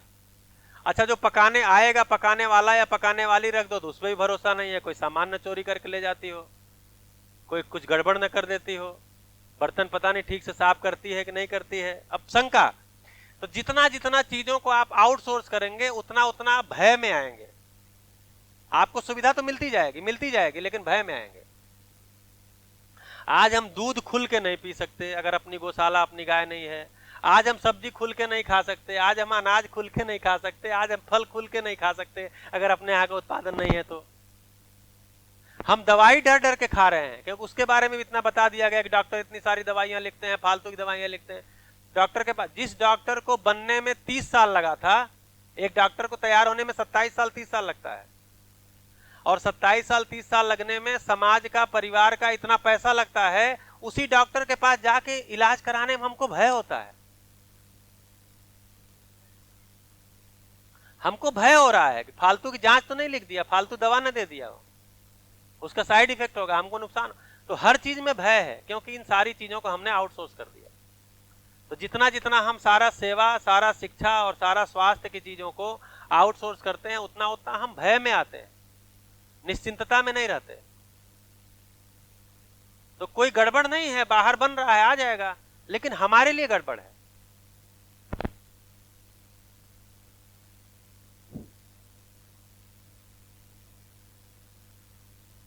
तो मां ही उस मूल्य की धारक वाहक है, ऐसा सीधे कहा जा रहा है।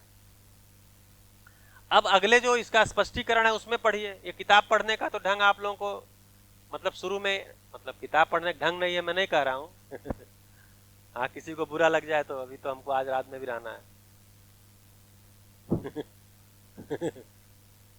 ठीक है। तो ये जो यहां शुरू में दिया गया है इस पे आपका ध्यान गया ही होगा। हाँ जी, इसका 4 चैप्टर का मैं किंडल वर्जन भी बनाया हूँ, किंडल में अपने कॉपी किया हूँ। तो ये जो काले बुलेट हैं अनुभूतियां हैं, ये तो चर्चा हो गई होगी, ठीक है।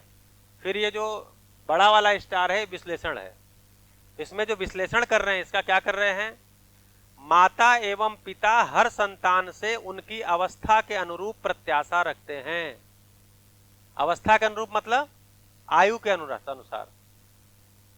उदाहरणार्थ, शैशवावस्था में केवल बालक का लालन पालन ही माता पिता का पुत्र पुत्री के प्रति कर्तव्य एवं उद्देश्य होता है, जब बच्चा छोटा है। तो इस कर्तव्य के निर्वाह के फल स्वरूप वो चाहते क्या हैं, वह मात्र शिशु की मुस्कुराहट की ही अपेक्षा रखते हैं।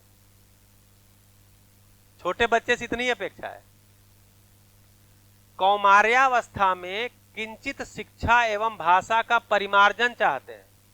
जब थोड़ा बड़ा होता है तो अगर उसकी भाषा साफ नहीं है, तोतलापन है या अन्य चीजें हैं, तो उसके भाषा में और उसके शिक्षा में परिमार्जन चाहते हैं। इसी अवस्था में आज्ञा पालन प्रवृत्ति, अनुशासन, शुचिता, संस्कृति का अनुकरण, परंपरा के गौरव का पालन करने की अपेक्षा भी होती है टीनेज में। और हम देखेंगे कि इसी अवस्था में माँ बाप को बच्चे से शिकायत भी ज्यादा हो जाती है, क्योंकि अपेक्षा ज्यादा है। ये पूरी नहीं होती तो शिकायत भी, शिशु से शिकायत नहीं है, लेकिन जैसे वो टीनेज में जाता है उस अवस्था में ज्यादा शिकायत हो जाती है। सभ्यता के मूल में हर माता पिता अपने संतान से कृतज्ञता पाना चाहते हैं तथा केवल इस एक अमूल्य निधि को पाने के लिए तन, मन एवं धन से संतान की सेवा किया करते हैं। संतान के लिए हर माता पिता अपने मन में अभ्युदय तथा समृद्धि की ही कामना रखते हैं। भविष्य अभिभ्रमित अवस्था में भी हर माता पिता ये चाहता है कि उसकी संतान समझदार हो जाए, 4 पैसा कमाने के लायक हो जाए। उसी को जागृति की भाषा में बोलेंगे तो अभ्युदय और समृद्धि चाहता है, की कामना रखते हैं। इन सब के मूल में कृतज्ञता की वांछा रहती है, प्यास रहती है, चाहत रहती है। जो संतान माता पिता एवं गुरु के कृतज्ञ नहीं होते हैं उनका कृतज्ञ होना अनिवार्य है। माने कृतज्ञ नहीं होंगे तो कृतज्ञ नहीं होंगे। जिससे वह स्वयं क्लेश परंपरा को प्राप्त कर लेते हैं, किसी और का नुकसान नहीं करते। मां के प्रति कृतज्ञ नहीं है, अपना ही शरीर नुकसान करेंगे। पिता के प्रति कृतज्ञ नहीं है तो अपना ही कोई बेवकूफी करेंगे और उसकी जग हंसाई खुद का ही कराएंगे। तो कलेश परंपरा को प्राप्त करते हैं और दूसरों को भी कलेशित करते हैं। अब देखिए, ये पढ़ने का क्या तरीका है कि चबा चबा के पढ़ना, शब्द को अलग अलग तोड़ तोड़ के चबा चबा के पढ़ते रहना, क्योंकि दर्शन है ना ये। दर्शन को आप ऐसे सपाट सरपट पढ़ेंगे तो सब नो बॉल चली जाएगी। जैसा कि शुरू चैप्टर में जा ही रहा होगा आपका नो बॉल। इसी तरह से सारे संबंधों को लिखा गया है। तो आप देखेंगे जो यहां संबंध और मूल्य की चर्चा हुई है वो इसमें कनेक्ट हो जाएगी। इसलिए मैं डेमो दिया हूं, पढ़ूंगा नहीं पूरा। हाँ, आपको लगा आप तो पढ़ने वाला भी मिल ही गया है व्यक्ति, हमको पढ़ना भी नहीं पड़ेगा। हैं? हाँ, ठीक है। तो आप कितने अध्याय तक पढ़ लिए हैं? 10 तक ही पढ़े हैं। कल तो मूल्य पे चर्चा की है। आज की गोष्ठी में जो मूल्य पे चर्चा हुआ था उस पे आगे बात ही हुआ है, बाकी चरित्र नैतिकता पे बात हुआ है। तो गोष्ठी में उसकी चर्चा करेंगे, लेकिन पठन भी कर लें, ठीक है। और कल से भी पठन ही करना है, कल तो दोनों टाइम में पठन करना है। तो मैं ये इसलिए रख रहा था कि आप जब आगे पढ़ेंगे आगे के चैप्टर, तो जब यहां पर पढ़ रहे थे तो आपको थोड़ा भारी लगा होगा, हैं? हाँ, जब यहाँ पेज नंबर 92 पे जब पढ़ रहे थे, 92 मानव व्यवहार सहज नियम, तो जन्म सिद्ध अधिकार, प्रदत्त अधिकार, समयोचित अधिकार।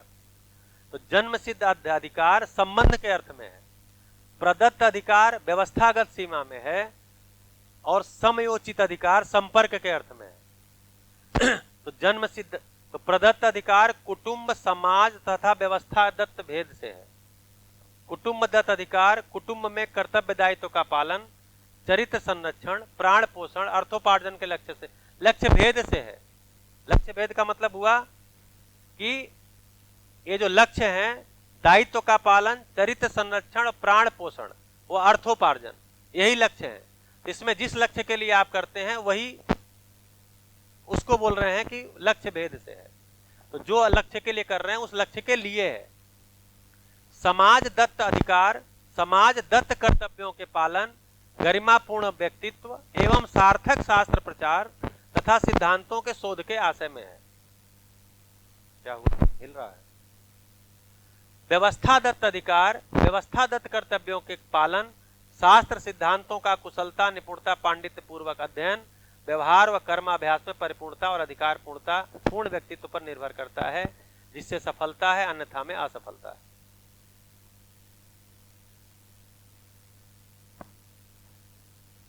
हाँ जी, रुका जाए। हाँ, समयोचित का मतलब यह हुआ समय के अनुसार, समयोचित, समयोचित, समय के अनुसार, समय के अनुसार जो उचित है, ठीक है।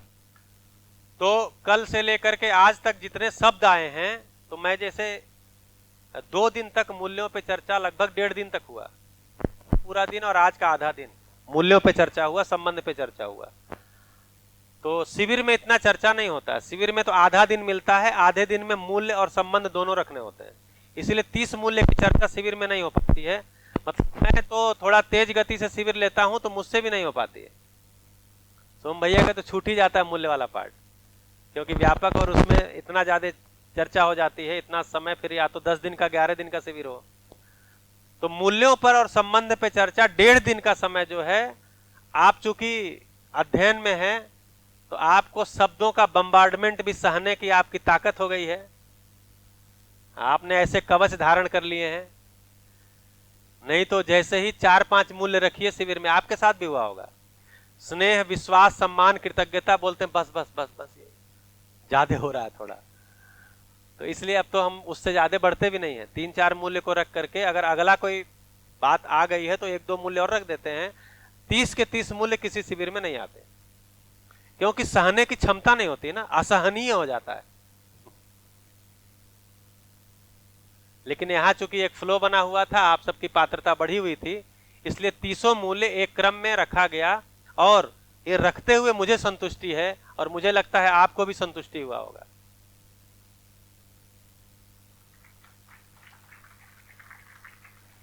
तो जितना जितना ये वाला पार्ट ऐसा पार्ट है, इसकी चर्चा आप कहीं भी कर सकते हैं, क्योंकि अभी ज्यादा गैप यहीं पर है। जीवन क्रिया को लेकर के किसी को, आम आदमी को परेशानी नहीं है, उसको पता ही नहीं है जीवन क्या होता है। व्यापक को लेकर के भी आम आदमी को कोई परेशानी नहीं है। ये होता नहीं होता क्या मतलब है, लेकिन संबंध में सबको परेशानी है। तो जो संबंध थोड़ा सा उनको छूता है, उसमें मूल्य छूता है, तब लगता नहीं ये ठीक बात कह रहे हैं, जीवन विद्या वाले ठीक बात कह रहे हैं, जाना चाहिए। और देखो इसको तो शिविर में भेजना चाहिए। हम बोलते हैं आप ही आ जाओ, नहीं नहीं हमको हो गया, बढ़िया है। तो धीरे धीरे बाद में पता चलता है कि जीवन क्रिया समझे बगैर मूल्य ठीक से नहीं समझ में आता। आप सबको ऐसा लग रहा होगा कि जीवन क्रिया ठीक से नहीं, क्योंकि जीवन और जीवन के बीच में संबंध है, इसलिए जीवन ठीक से समझ में आने के बाद संबंध ठीक से समझ में आता है।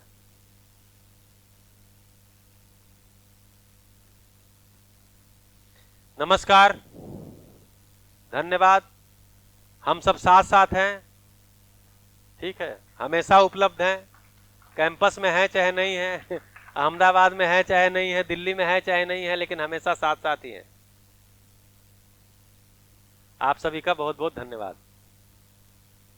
तो अगला पढ़ने का टारगेट अपना ले लीजिए। अभी तो टाइम अभी है, इस समय अगर टहलना हो तो टहल भी सकते हैं, लेकिन शेड्यूल 7 बजे तक का है ना, तो आप पठन कर सकते हैं। अध्याय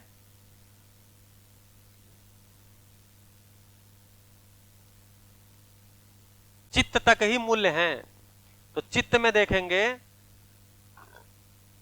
तो चित्त में प्रेम है, वात्सल्य है और श्रद्धा है। ये 3 मूल्य हैं चित्त के स्तर पे। ये 168 पे देखिए, चित्त के स्तर पर प्रेम, वात्सल्य और श्रद्धा। वृत्ति के स्तर पर, वृत्ति के स्तर पर देखिए, पेज नंबर 168 पे आप देखेंगे, 67 से शुरू है ये, तो 168 पर जो है वृत्ति के जो क्रिया हैं, इसमें आप देखेंगे प्रेम अनन्यता सबसे नीचे, वात्सल्य सहजता 169 पर, श्रद्धा पूज्यता, ये क्रम में ही लिखा हुआ है, ये चित्त में है। और जो वृत्ति में है तो इसको आप 171 पर आएंगे तो कृतज्ञता, गौरव और विश्वास।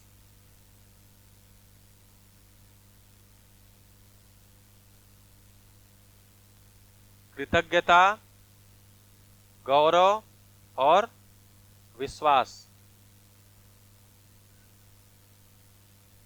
हाँ, अभी व्यवहार के मूल्य की बात कर रहे हैं, जो 9 मूल्य हैं, स्थापित मूल्य, उसकी बात कर रहे हैं।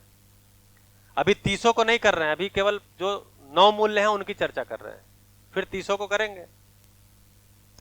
तो मन के स्तर पे कौन से बचे? ममता, स्नेह और सम्मान। इसीलिए हम लोग हैप्पीनेस कैरिकुलम में ममता, स्नेह, सम्मान, विश्वास और कृतज्ञता लिए हैं। इतने ही मूल्य लेके चले हैं। मन के 3 लिए हैं और वृत्ति के 2 लिए हैं। 5 मूल्य को लेके चलते हैं, क्योंकि 8वीं तक बच्चा इतने तक उसका ध्यान चला जाएगा, उसके ऊपर प्रेम, श्रद्धा उस पर नहीं जाता ध्यान उसका, क्योंकि चित्त के स्तर के।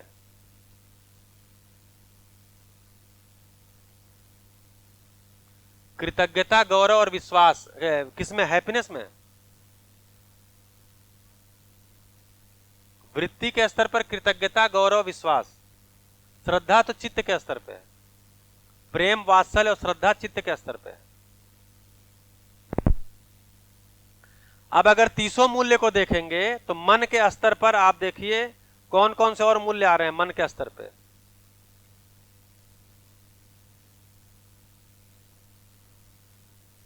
हाँ, आगे से देखिए या पीछे से पलट के देखिए। मन सहज 64 क्रियाएं जहां लिखा है 173 पे, ठीक है। तो इसमें तो केवल स्थापित मूल्य ही मन के स्तर पे मिलेंगे। वृत्ति के स्तर पे ये पेज नंबर 169, यहां देखिए दया, कृपा, करुणा,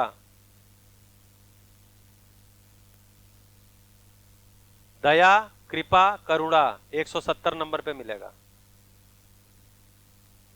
हाँ, शांति, इसमें जब जीवन मूल्य को देखेंगे तो शांति वाला पार्ट भी इसमें ही आएगा।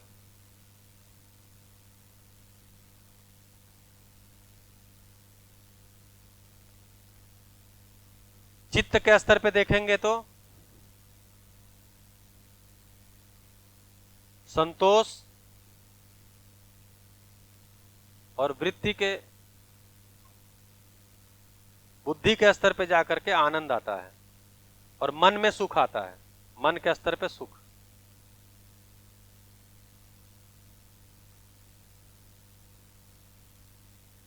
पेज नंबर 177 पे देखिए सुख, सुख स्फूर्ति। तो सुख, शांति, संतोष, आनंद, दया, कृपा, करुणा, ठीक है। धीरता, वीरता, उदारता इसमें नहीं होगा कहीं, धी के रूप में होगा।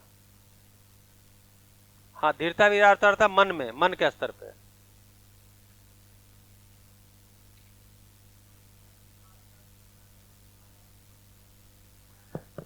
पहले जो है ये उदारता जो है ना, दो जगह आता है। एक धीरता, वीरता, उदारता यहां पे आता है और एक उदारता ममता का शिष्ट मूल्य भी है। तो लगभग देखेंगे तो आशय के रूप में दोनों एक ही हैं। वहां जो है ज्ञान के अर्थ में तन मन धन को लगाना है, यहां पोषण के अर्थ में तन मन धन को लगाना है?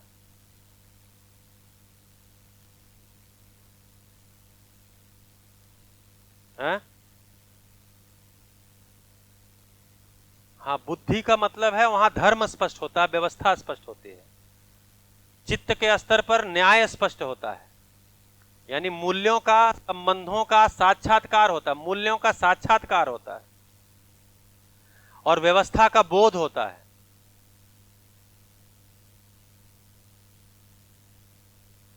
व्यवस्था का मतलब है कि चीजें हमको कनेक्टेड दिख जाए। जैसे संजीव चोपड़ा जी एक अच्छी कहानी सुनाते हैं, यहीं पर उन्होंने सुनाया था, शायद वो कहानी बाद में बहुत घूमी थी, आप लोग सुने होंगे।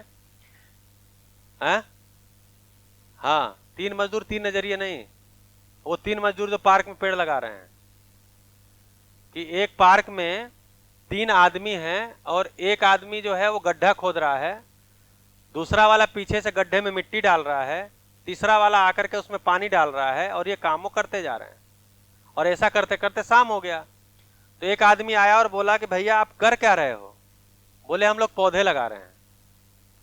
तो बोला कहाँ पौधे लग रहे हैं? इसमें पौधे तो कहीं है नहीं।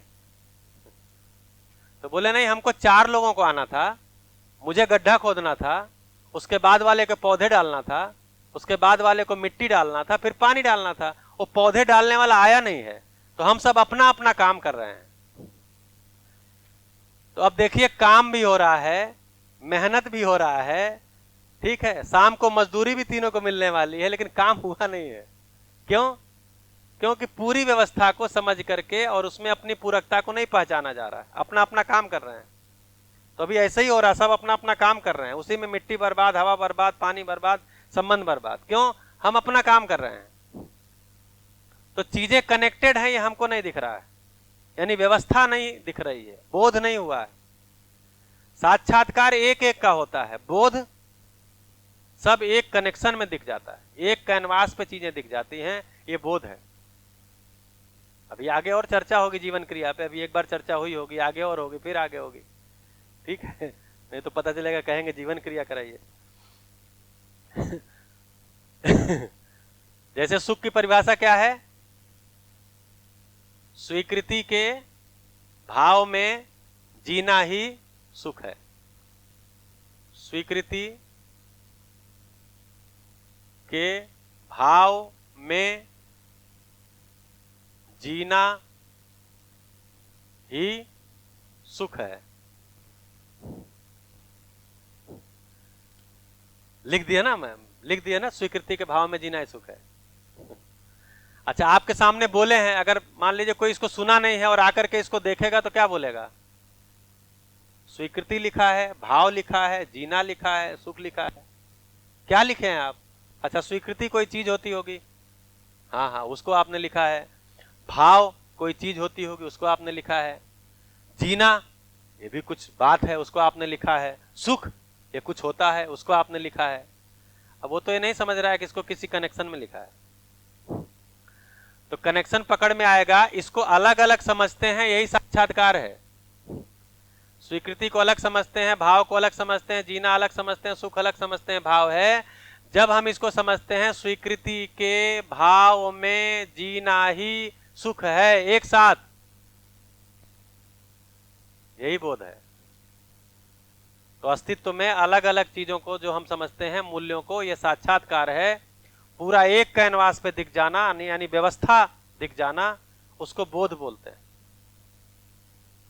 तो बोध, उसी को धर्म बोलते हैं। व्यवस्था ही धर्म है। न्याय का साक्षात्कार है, व्यवस्था का बोध है, अस्तित्व का अनुभव है, व्यापक का अनुभव है, उसी को सत्य बोल रहे हैं। सत्य का अनुभव है, न्याय का साक्षात्कार है, धर्म का बोध है, सत्य का अनुभव है। इसी को बोल रहे हैं कि जब हमको न्याय का साक्षात्कार होता है, मूल्यों का साक्षात्कार होता है, तो मेरे अंदर भाव स्थिर हो जाते हैं। भाव मेरे अंदर स्थिर हो जाते हैं।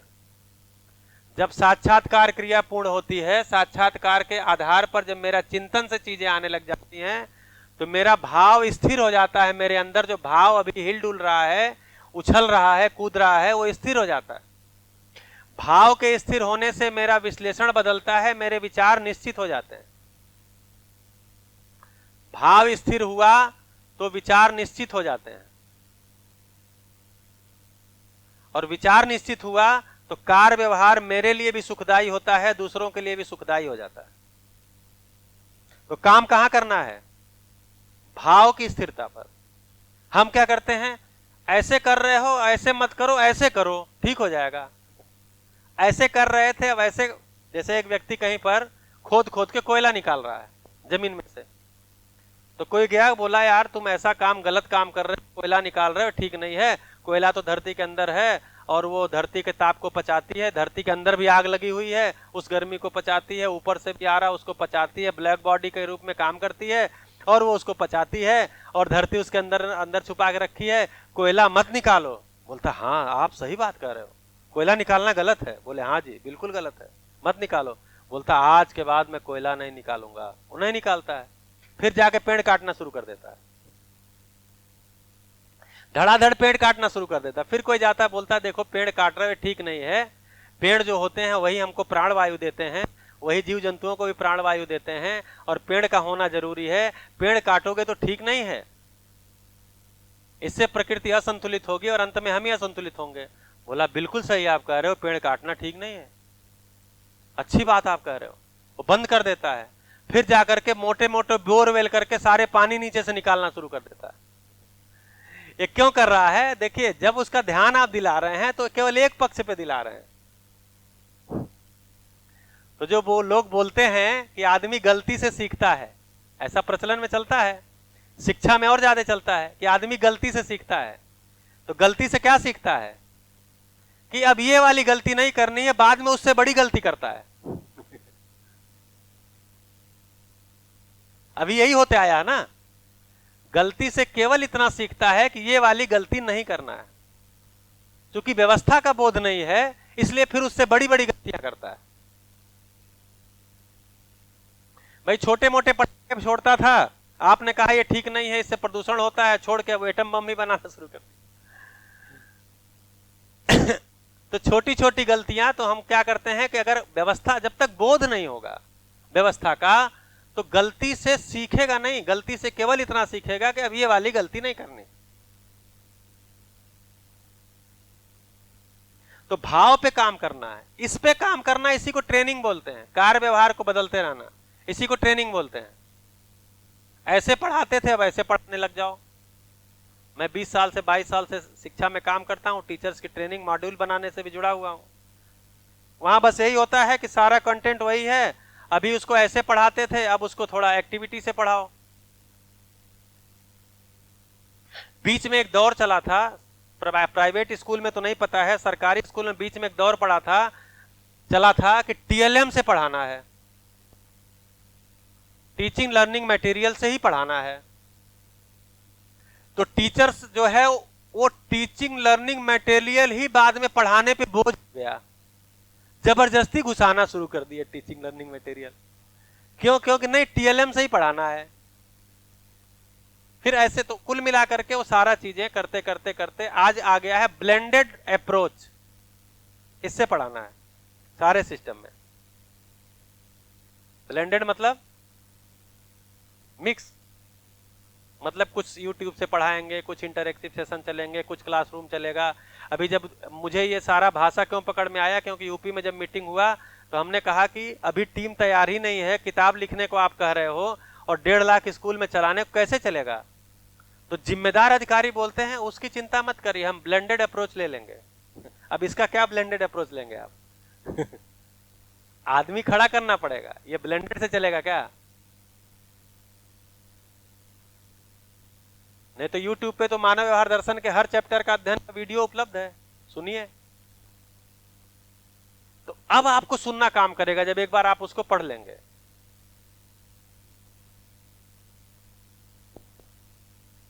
तो ये ट्रेनिंग का पार्ट है। हमको लगता है इसी से सब कुछ सुधर जाएगा, इससे नहीं सुधरे। ये गड़बड़ क्यों हो रहा है? क्योंकि यहां गड़बड़ है, भाव स्थिर नहीं है। भाव स्थिर नहीं है इसलिए विचार में निश्चितता नहीं है, विचार में निश्चितता नहीं है इसलिए कार्य व्यवहार गड़बड़ हो रहे हैं। काम यहां करना है, वही राबिया की सुई वाली कहानी सुने हैं ना आप लोग? आप अच्छा जो दिल्ली स्कूल में होंगे सुने होंगे। राबिया नाम की महिला गांव में काफी समझदार महिला मानी जाती थी। लोग अपनी समस्याएं लेकर राबिया के पास जाते थे, तो गांव के लोग छोटी छोटी बातों पे लड़ते रहते थे, राबिया को अच्छा नहीं लगता था। तो राबिया को एक युक्ति सूझी कि इनके साथ कुछ काम करते हैं। तो उसने भी अपना कुछ अप्रोच लिया, ब्लेंडेड अप्रोच। तो उसने क्या किया कि शाम का समय था, अंधेरा हो रहा था, और जहां एक बिजली का खंभा था उसके पास में कुछ ढूंढ रही थी। तो कोई आए और बोले, राबिया बहन क्या ढूंढ रही हो? तो बोले, मेरी सुई यहां गिर गई है, उसको ढूंढ रही हूं। बोले, अच्छा मैं भी मदद कर दूं? बोले, कर दो।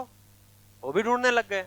तीसरे आए, बोले, आप लोग क्या ढूंढ रहे हो? बोले, राबिया बहन की सुई गिर गई है, वो हम ढूंढ रहे हैं। बोले, अच्छा मैं भी मदद कर दूं? बोले, कर दो। वो भी ढूंढने लगे। ऐसे करके जितने लोग आए सब लोग मदद में ढूंढने लग गए।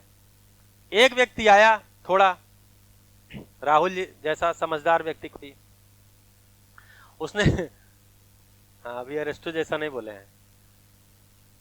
तो तो वो पूछते हैं कि क्या आप लोग क्या ढूंढ रहे हैं? बोले, सुई ढूंढ रहे हैं। बोले, अरे सुई गिरी कहाँ है? बोले, तो राबिया बहन बताएगी कहाँ गिरी है। बोले, ढूंढ तो सब लोग रहे हो। तो बोले, अरे राबिया बहन। बोले, हाँ जी। बोले, अरे ये तो बताओ कि गिरी कहाँ है, क्योंकि सुई छोटी सी होती है और हम लोग पूरा ढूंढ रहे हैं, तो कोई जगह तो बताओ जहां गिरी है। तो बोलती हो तो मेरे घर में गिरी थी। तो बोले, यहां क्यों ढूंढ रही हो? बोले, उजाला तो यही है। उजाला यहां है तो कहां ढूंढेंगे? उजाले में ना ढूंढेंगे, इसलिए हम यहां ढूंढ रहे हैं। बोले, अरे तुमको पता नहीं है क्या हो गया तुमको, तो हम लोग समझदार मानते थे, ये बेवकूफी का काम कर रही हो। जो चीज जहां गिरी है वहीं ढूंढने से मिलती है। बोली, यही बात तो मैं तुम लोगों को समझाना चाह रही थी कि तो जिन जिन चीजों के लिए लड़ते हो उसका सोर्स कहीं और है और तुम लड़ बेवजह रहे हो। तो अभी हम क्या कर रहे हैं? हर मानव सुखी होना चाहता है, ढूंढ कहां रहा है? वही आहार निद्रा भय में, तो वही प्रिय हित लाभ, वही शब्द स्पर्श रूप रस गंध। क्यों? उजाला उसी में है। उजाला वही है, वहां का सुख हमने भोगा हुआ है, भले ही थोड़ी देर का हो, लेकिन मैंने भोगा हुआ है, इसलिए उसमें सुख की संभावना हमको लग रही है। तो उजाला वही है, भले अंधेरे में गायब हुई, हम ढूंढेंगे वहीं पर।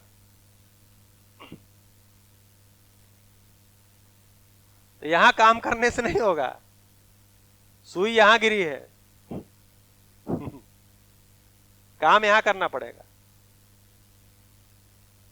इसीलिए बोलते हैं अध्ययन का गेटवे क्या है? साक्षात्कार का शुरू होना। वहीं से अध्ययन शुरू होता है।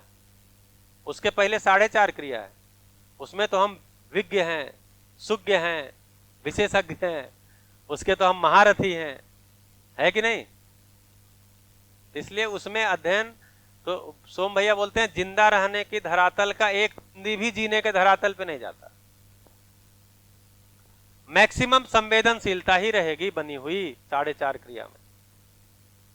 संज्ञानशीलता में जाने के, अभी हम संज्ञानशील हैं, शील मतलब रत, संज्ञान को पाने के लिए क्रियाशील, उसको बोलते हैं संज्ञानशील। हो जाएगा तो संज्ञानीयता, ता मतलब निरंतरता, हो गया। ये ता जितना लगा होगा ना इसमें किताब में, आगे भी पढ़ेंगे आप, ता का मतलब निरंतरता, संज्ञानीयता।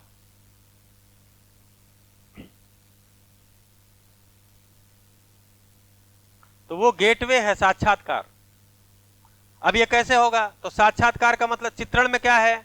तो सारी भौतिक चीजें चित्रण में है, भौतिक चीजों का ही होता है, जिनका गुणा, जिनमें गणित लगता है, वो सारा चित्रण तक ठहरता है।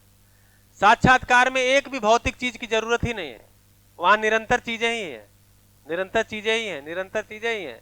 तो साक्षात्कार निरंतर चीजों का होता है, विश्वास का होगा, सम्मान का होगा, कृतज्ञता का होगा, गौरव का होगा, श्रद्धा का होगा, मूल्यों का ही होगा। और जैसे जैसे साक्षात्कार होता जाता है वो उसका वो बुद्धि में स्टॉक होता है, तो स्वीकृतियों का स्टॉक हाउसफुल होता है, बोलते हैं बोध हो गया। तो स्वीकृति के भाव में आ जाते हैं, तब ये परिभाषा बनती है स्वीकृति के भाव में जीना ही। कब होगा स्वीकृति का भाव? बोध होने में। तो निरंतरता तो बोध के पहले नहीं है। तो साक्षात्कार बोध, साक्षात्कार बोध, साक्षात्कार बोध, अभी हम उसके लिए अभ्यास कर रहे हैं। पहले उसके लिए हम मन बनाते हैं, मन बनाने के बाद हम उसको, मतलब जो यम नियम आसन है ना इस तरह का, उसी तरह के भी है। यम होता है फिर नियम होता है कि हम रोज 1 घंटा पढ़ेंगे सुबेरे मानव व्यवहार दर्शन। जैसे घर में गीता पाठ होता है वैसे मैं 1 घंटा रोज सुबेरे मानव व्यवहार दर्शन का पाठ करूंगा, सुबह जग करके पढ़ूंगा ही पढ़ूंगा। तो कोई नियम बनाना पड़ता है। तो पहले मन बनेगा, फिर नियम बनेगा, नियम बनेगा, फिर उस नियम पे हम चलेंगे, उस नियम पे चलेंगे, उसमें ध्यान बना रहेगा, ध्यान बना रहेगा तो साक्षात्कार की संभावना होती है। तो काम कठिन नहीं है, अभी हमको कठिन लग रहा है, अरे हमने ऐसे ऐसे बम फोड़ दिए हैं, आर्किमिडीज का प्रिंसिपल हमने, न्यूटन का लॉ, उसके आधार पर सारे न्यूमेरिकल हमने सॉल्व किए हैं, हजारी प्रसाद द्विवेदी की सारी जीवनी हम पढ़ डाले हैं और किताब में लिख के नंबर पाए हैं। आसान काम थोड़ी हम किए हैं। कविताओं के भावार्थ लिखे हैं, प्लासी के युद्ध में क्या क्या हुआ था डेट वाइज हमको याद था, हमने, अभी भी कुछ लोगों को याद होगा, हम उसको लिखे हैं। तो हम इतने भारी भारी काम किए हैं, ये तो बहुत छोटा सा काम है। जगाना पड़ता है ना, का चुप साधी, मार्केटिंग तो करना ही पड़ता है, बिना मार्केटिंग के कैसे, होश में लाना पड़ता है कि नहीं? आप ताकतवर हो, ये होश में लाना पड़ता है। सही में आप देखिए ना, मैथमेटिक्स में कितने फार्मूले आप याद किए, केमिस्ट्री जो पढ़े होंगे, मैं बीएससी के फाइनल ईयर में केमिस्ट्री इसीलिए छोड़ दिया क्योंकि उसमें रिएक्शन रखना पड़ता था, अब मेरे बस का था नहीं रखना, इसलिए मैं मैथमेटिक्स और फिजिक्स, जैसे यूपी में जो यूनिवर्सिटीज हैं उसमें 3rd ईयर में 2 साल तक 3 सब्जेक्ट रहता है, 3rd ईयर में 1 सब्जेक्ट छोड़ना रहता है। तो मैं 2 साल तक तो तीनों पढ़ा, फिजिक्स केमिस्ट्री मैथ। फाइनल में आकर के मैंने केमिस्ट्री को नमस्ते कर दिया क्योंकि उसमें रटना पड़ता था, लेकिन तब भी 2 साल तक तो रट रट के नंबर मिला था। ठीक है, तो हमने लाइट्स के रूल पढ़े हैं, मतलब देखिए कितनी सारी चीजें पढ़े हैं। पोएम रट रट के, मार मार के रटाया गया था बचपन में, अगर 1 लाइन गलती हो गया तो मारा जाता था। पोएम रट डाले थे, बेटा जरा इनको पोएम सुनाना, हाँ हाँ, बहुत अच्छा, बहुत बढ़िया। अब उसको पता है कि इसको याद करने में मुझे कितना सजा मिला था। हाँ, माँ मम्मी पापा का इज्जत रखने के लिए बच्चा पोएम रटता है कि कोई गेस्ट आएगा तो वो बेटा पोएम सुनाओ। हम उसको प्रदर्शनी की वस्तु बना देते हैं। ज्ञान पक्ष पे काम, अपब्रिंगिंग उसी को समझ रहे हैं हम आजकल। अपब्रिंगिंग का मतलब ये है कि जो कुछ भी एग्जिस्टिंग फिजिकल वर्ल्ड की जो एजुकेशन है उसमें भी हम बच्चे को ऊपर ले आएंगे, और जो ये मानव वाली शिक्षा है, जीवन ज्ञान है, इसमें भी हम ऊपर लेकर के आएंगे। ये दोनों साथ साथ चलेगा।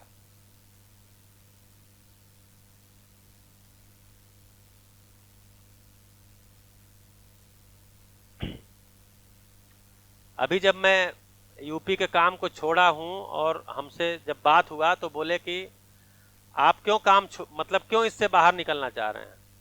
हमने कहा मैं पिछले 1 साल में चीयर लीडर हो गया हूं। चीयर लीडर समझते हैं ना? चीयर लीडर आईपीएल में होते हैं, आईपीएल में होते हैं ना, क्या करते हैं वो लोग?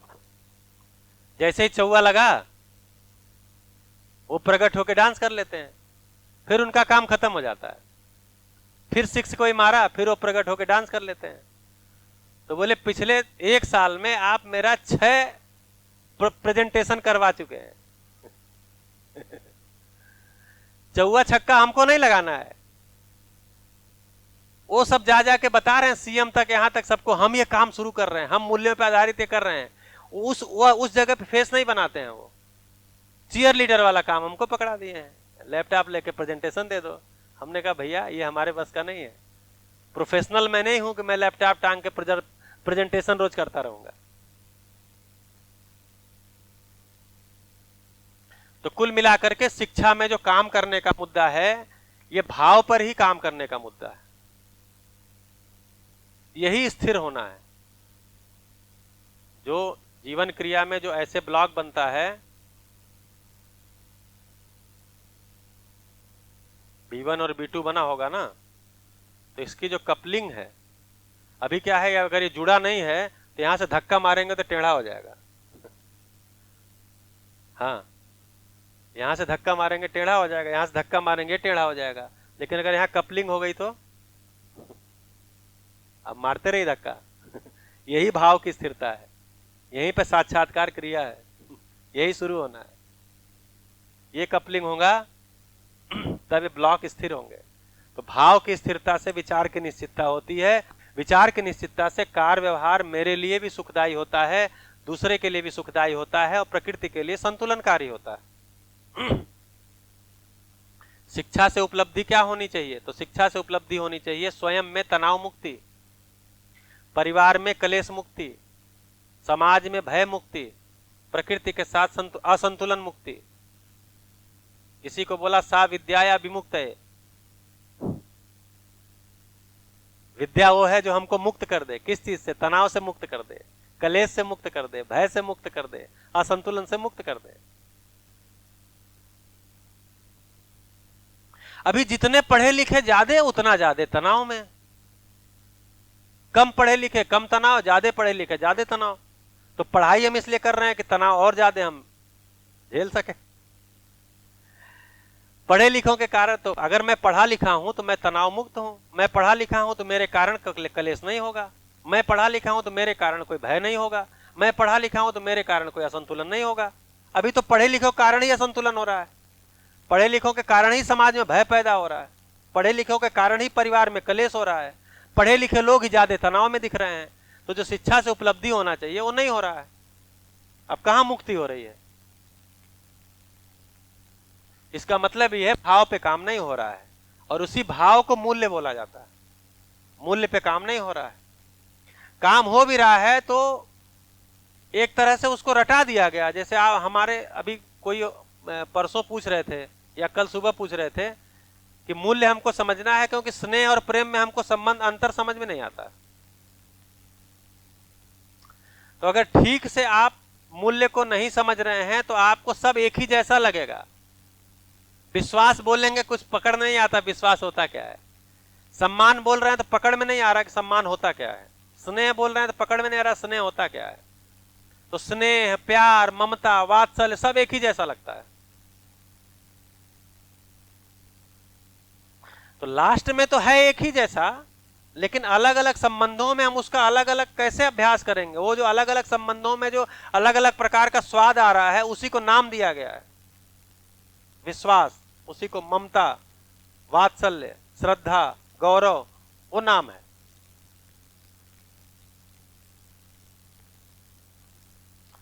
तो भैया जीवन क्रिया में भी आप इसको देख सकते हैं, कौन कौन से मूल्य किस किस जगह पर हैं।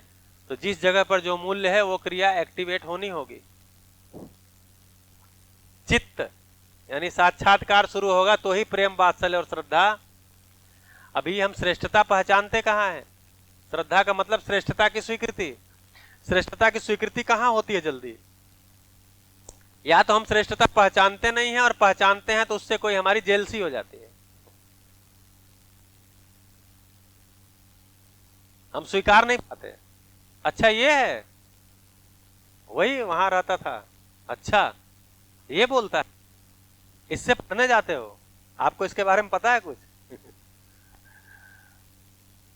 तो ज्यादातर श्रेष्ठता को हम पहचान नहीं पाते, और पहचानते हैं तो स्वीकार नहीं पाते, या कुछ लोग ऐसे हैं जो स्वीकारने नहीं देते। तो श्रेष्ठता की पहचान होगी तो श्रद्धा होगी ना, इसीलिए चित्त के स्तर का मामला है। वात्सल्य ज्ञान से जुड़ा हुआ मामला है, ये भी चित्त के स्तर का है। प्रेम तो अनन्यता का मामला है, इसलिए ये भी चित्त के स्तर का ही है। इसीलिए हम लोगों ने सम्मान, विश्वास, ममता और सम्मान, स्नेह, ममता, विश्वास और कृतज्ञता, इन 5 मूल्यों को 8वीं तक के अभ्यास के लिए लिया है। इनका ही अभ्यास कराते हैं, और ये बहुत बड़ा अभ्यास है। कृतज्ञता है का ही ठीक से अभ्यास हो गया तो देखिए, मानव तो कृतज्ञ हुए बिना रह ही नहीं सकता। मानव ही ऐसा है कि जितने सामग्री का उपयोग करता है, उसका शहर में रहने वाला तो उसका 1% भी स्वयं उत्पादन नहीं करता, और गांव में रहने वाला उसका 20% से ज्यादा उत्पादन आज के डेट में नहीं करता। तो 80% से लेकर के 99% तक के उपयोग की सामग्री हम दूसरों के उत्पादन पर निर्भर हैं। फिर हम कृतज्ञ हुए बिना कैसे रह सकते? तो मानव तो कृतज्ञ हुए बिना रह ही नहीं सकता।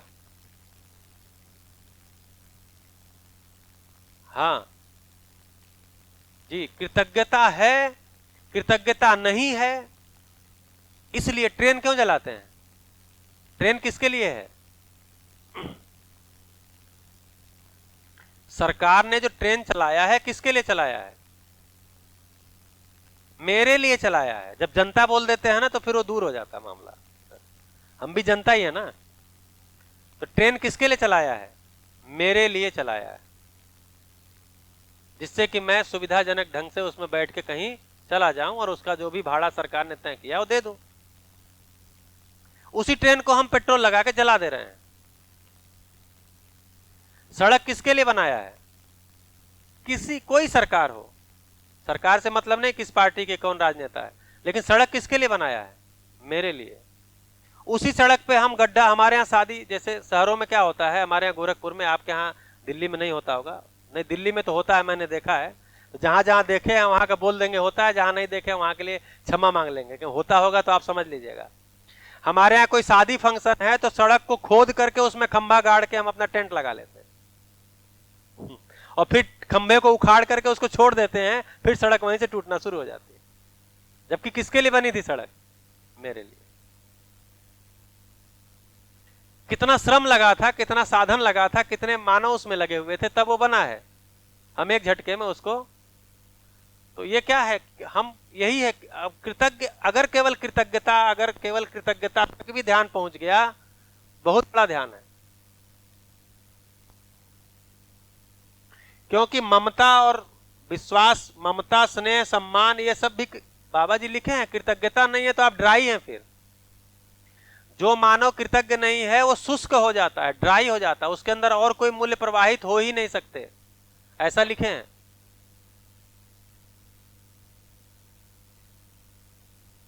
और कितना मूल्य पे बुलवाएंगे? चलिए, नमस्कार, धन्यवाद, बहुत बहुत सहयोग आप लोगों का रहा।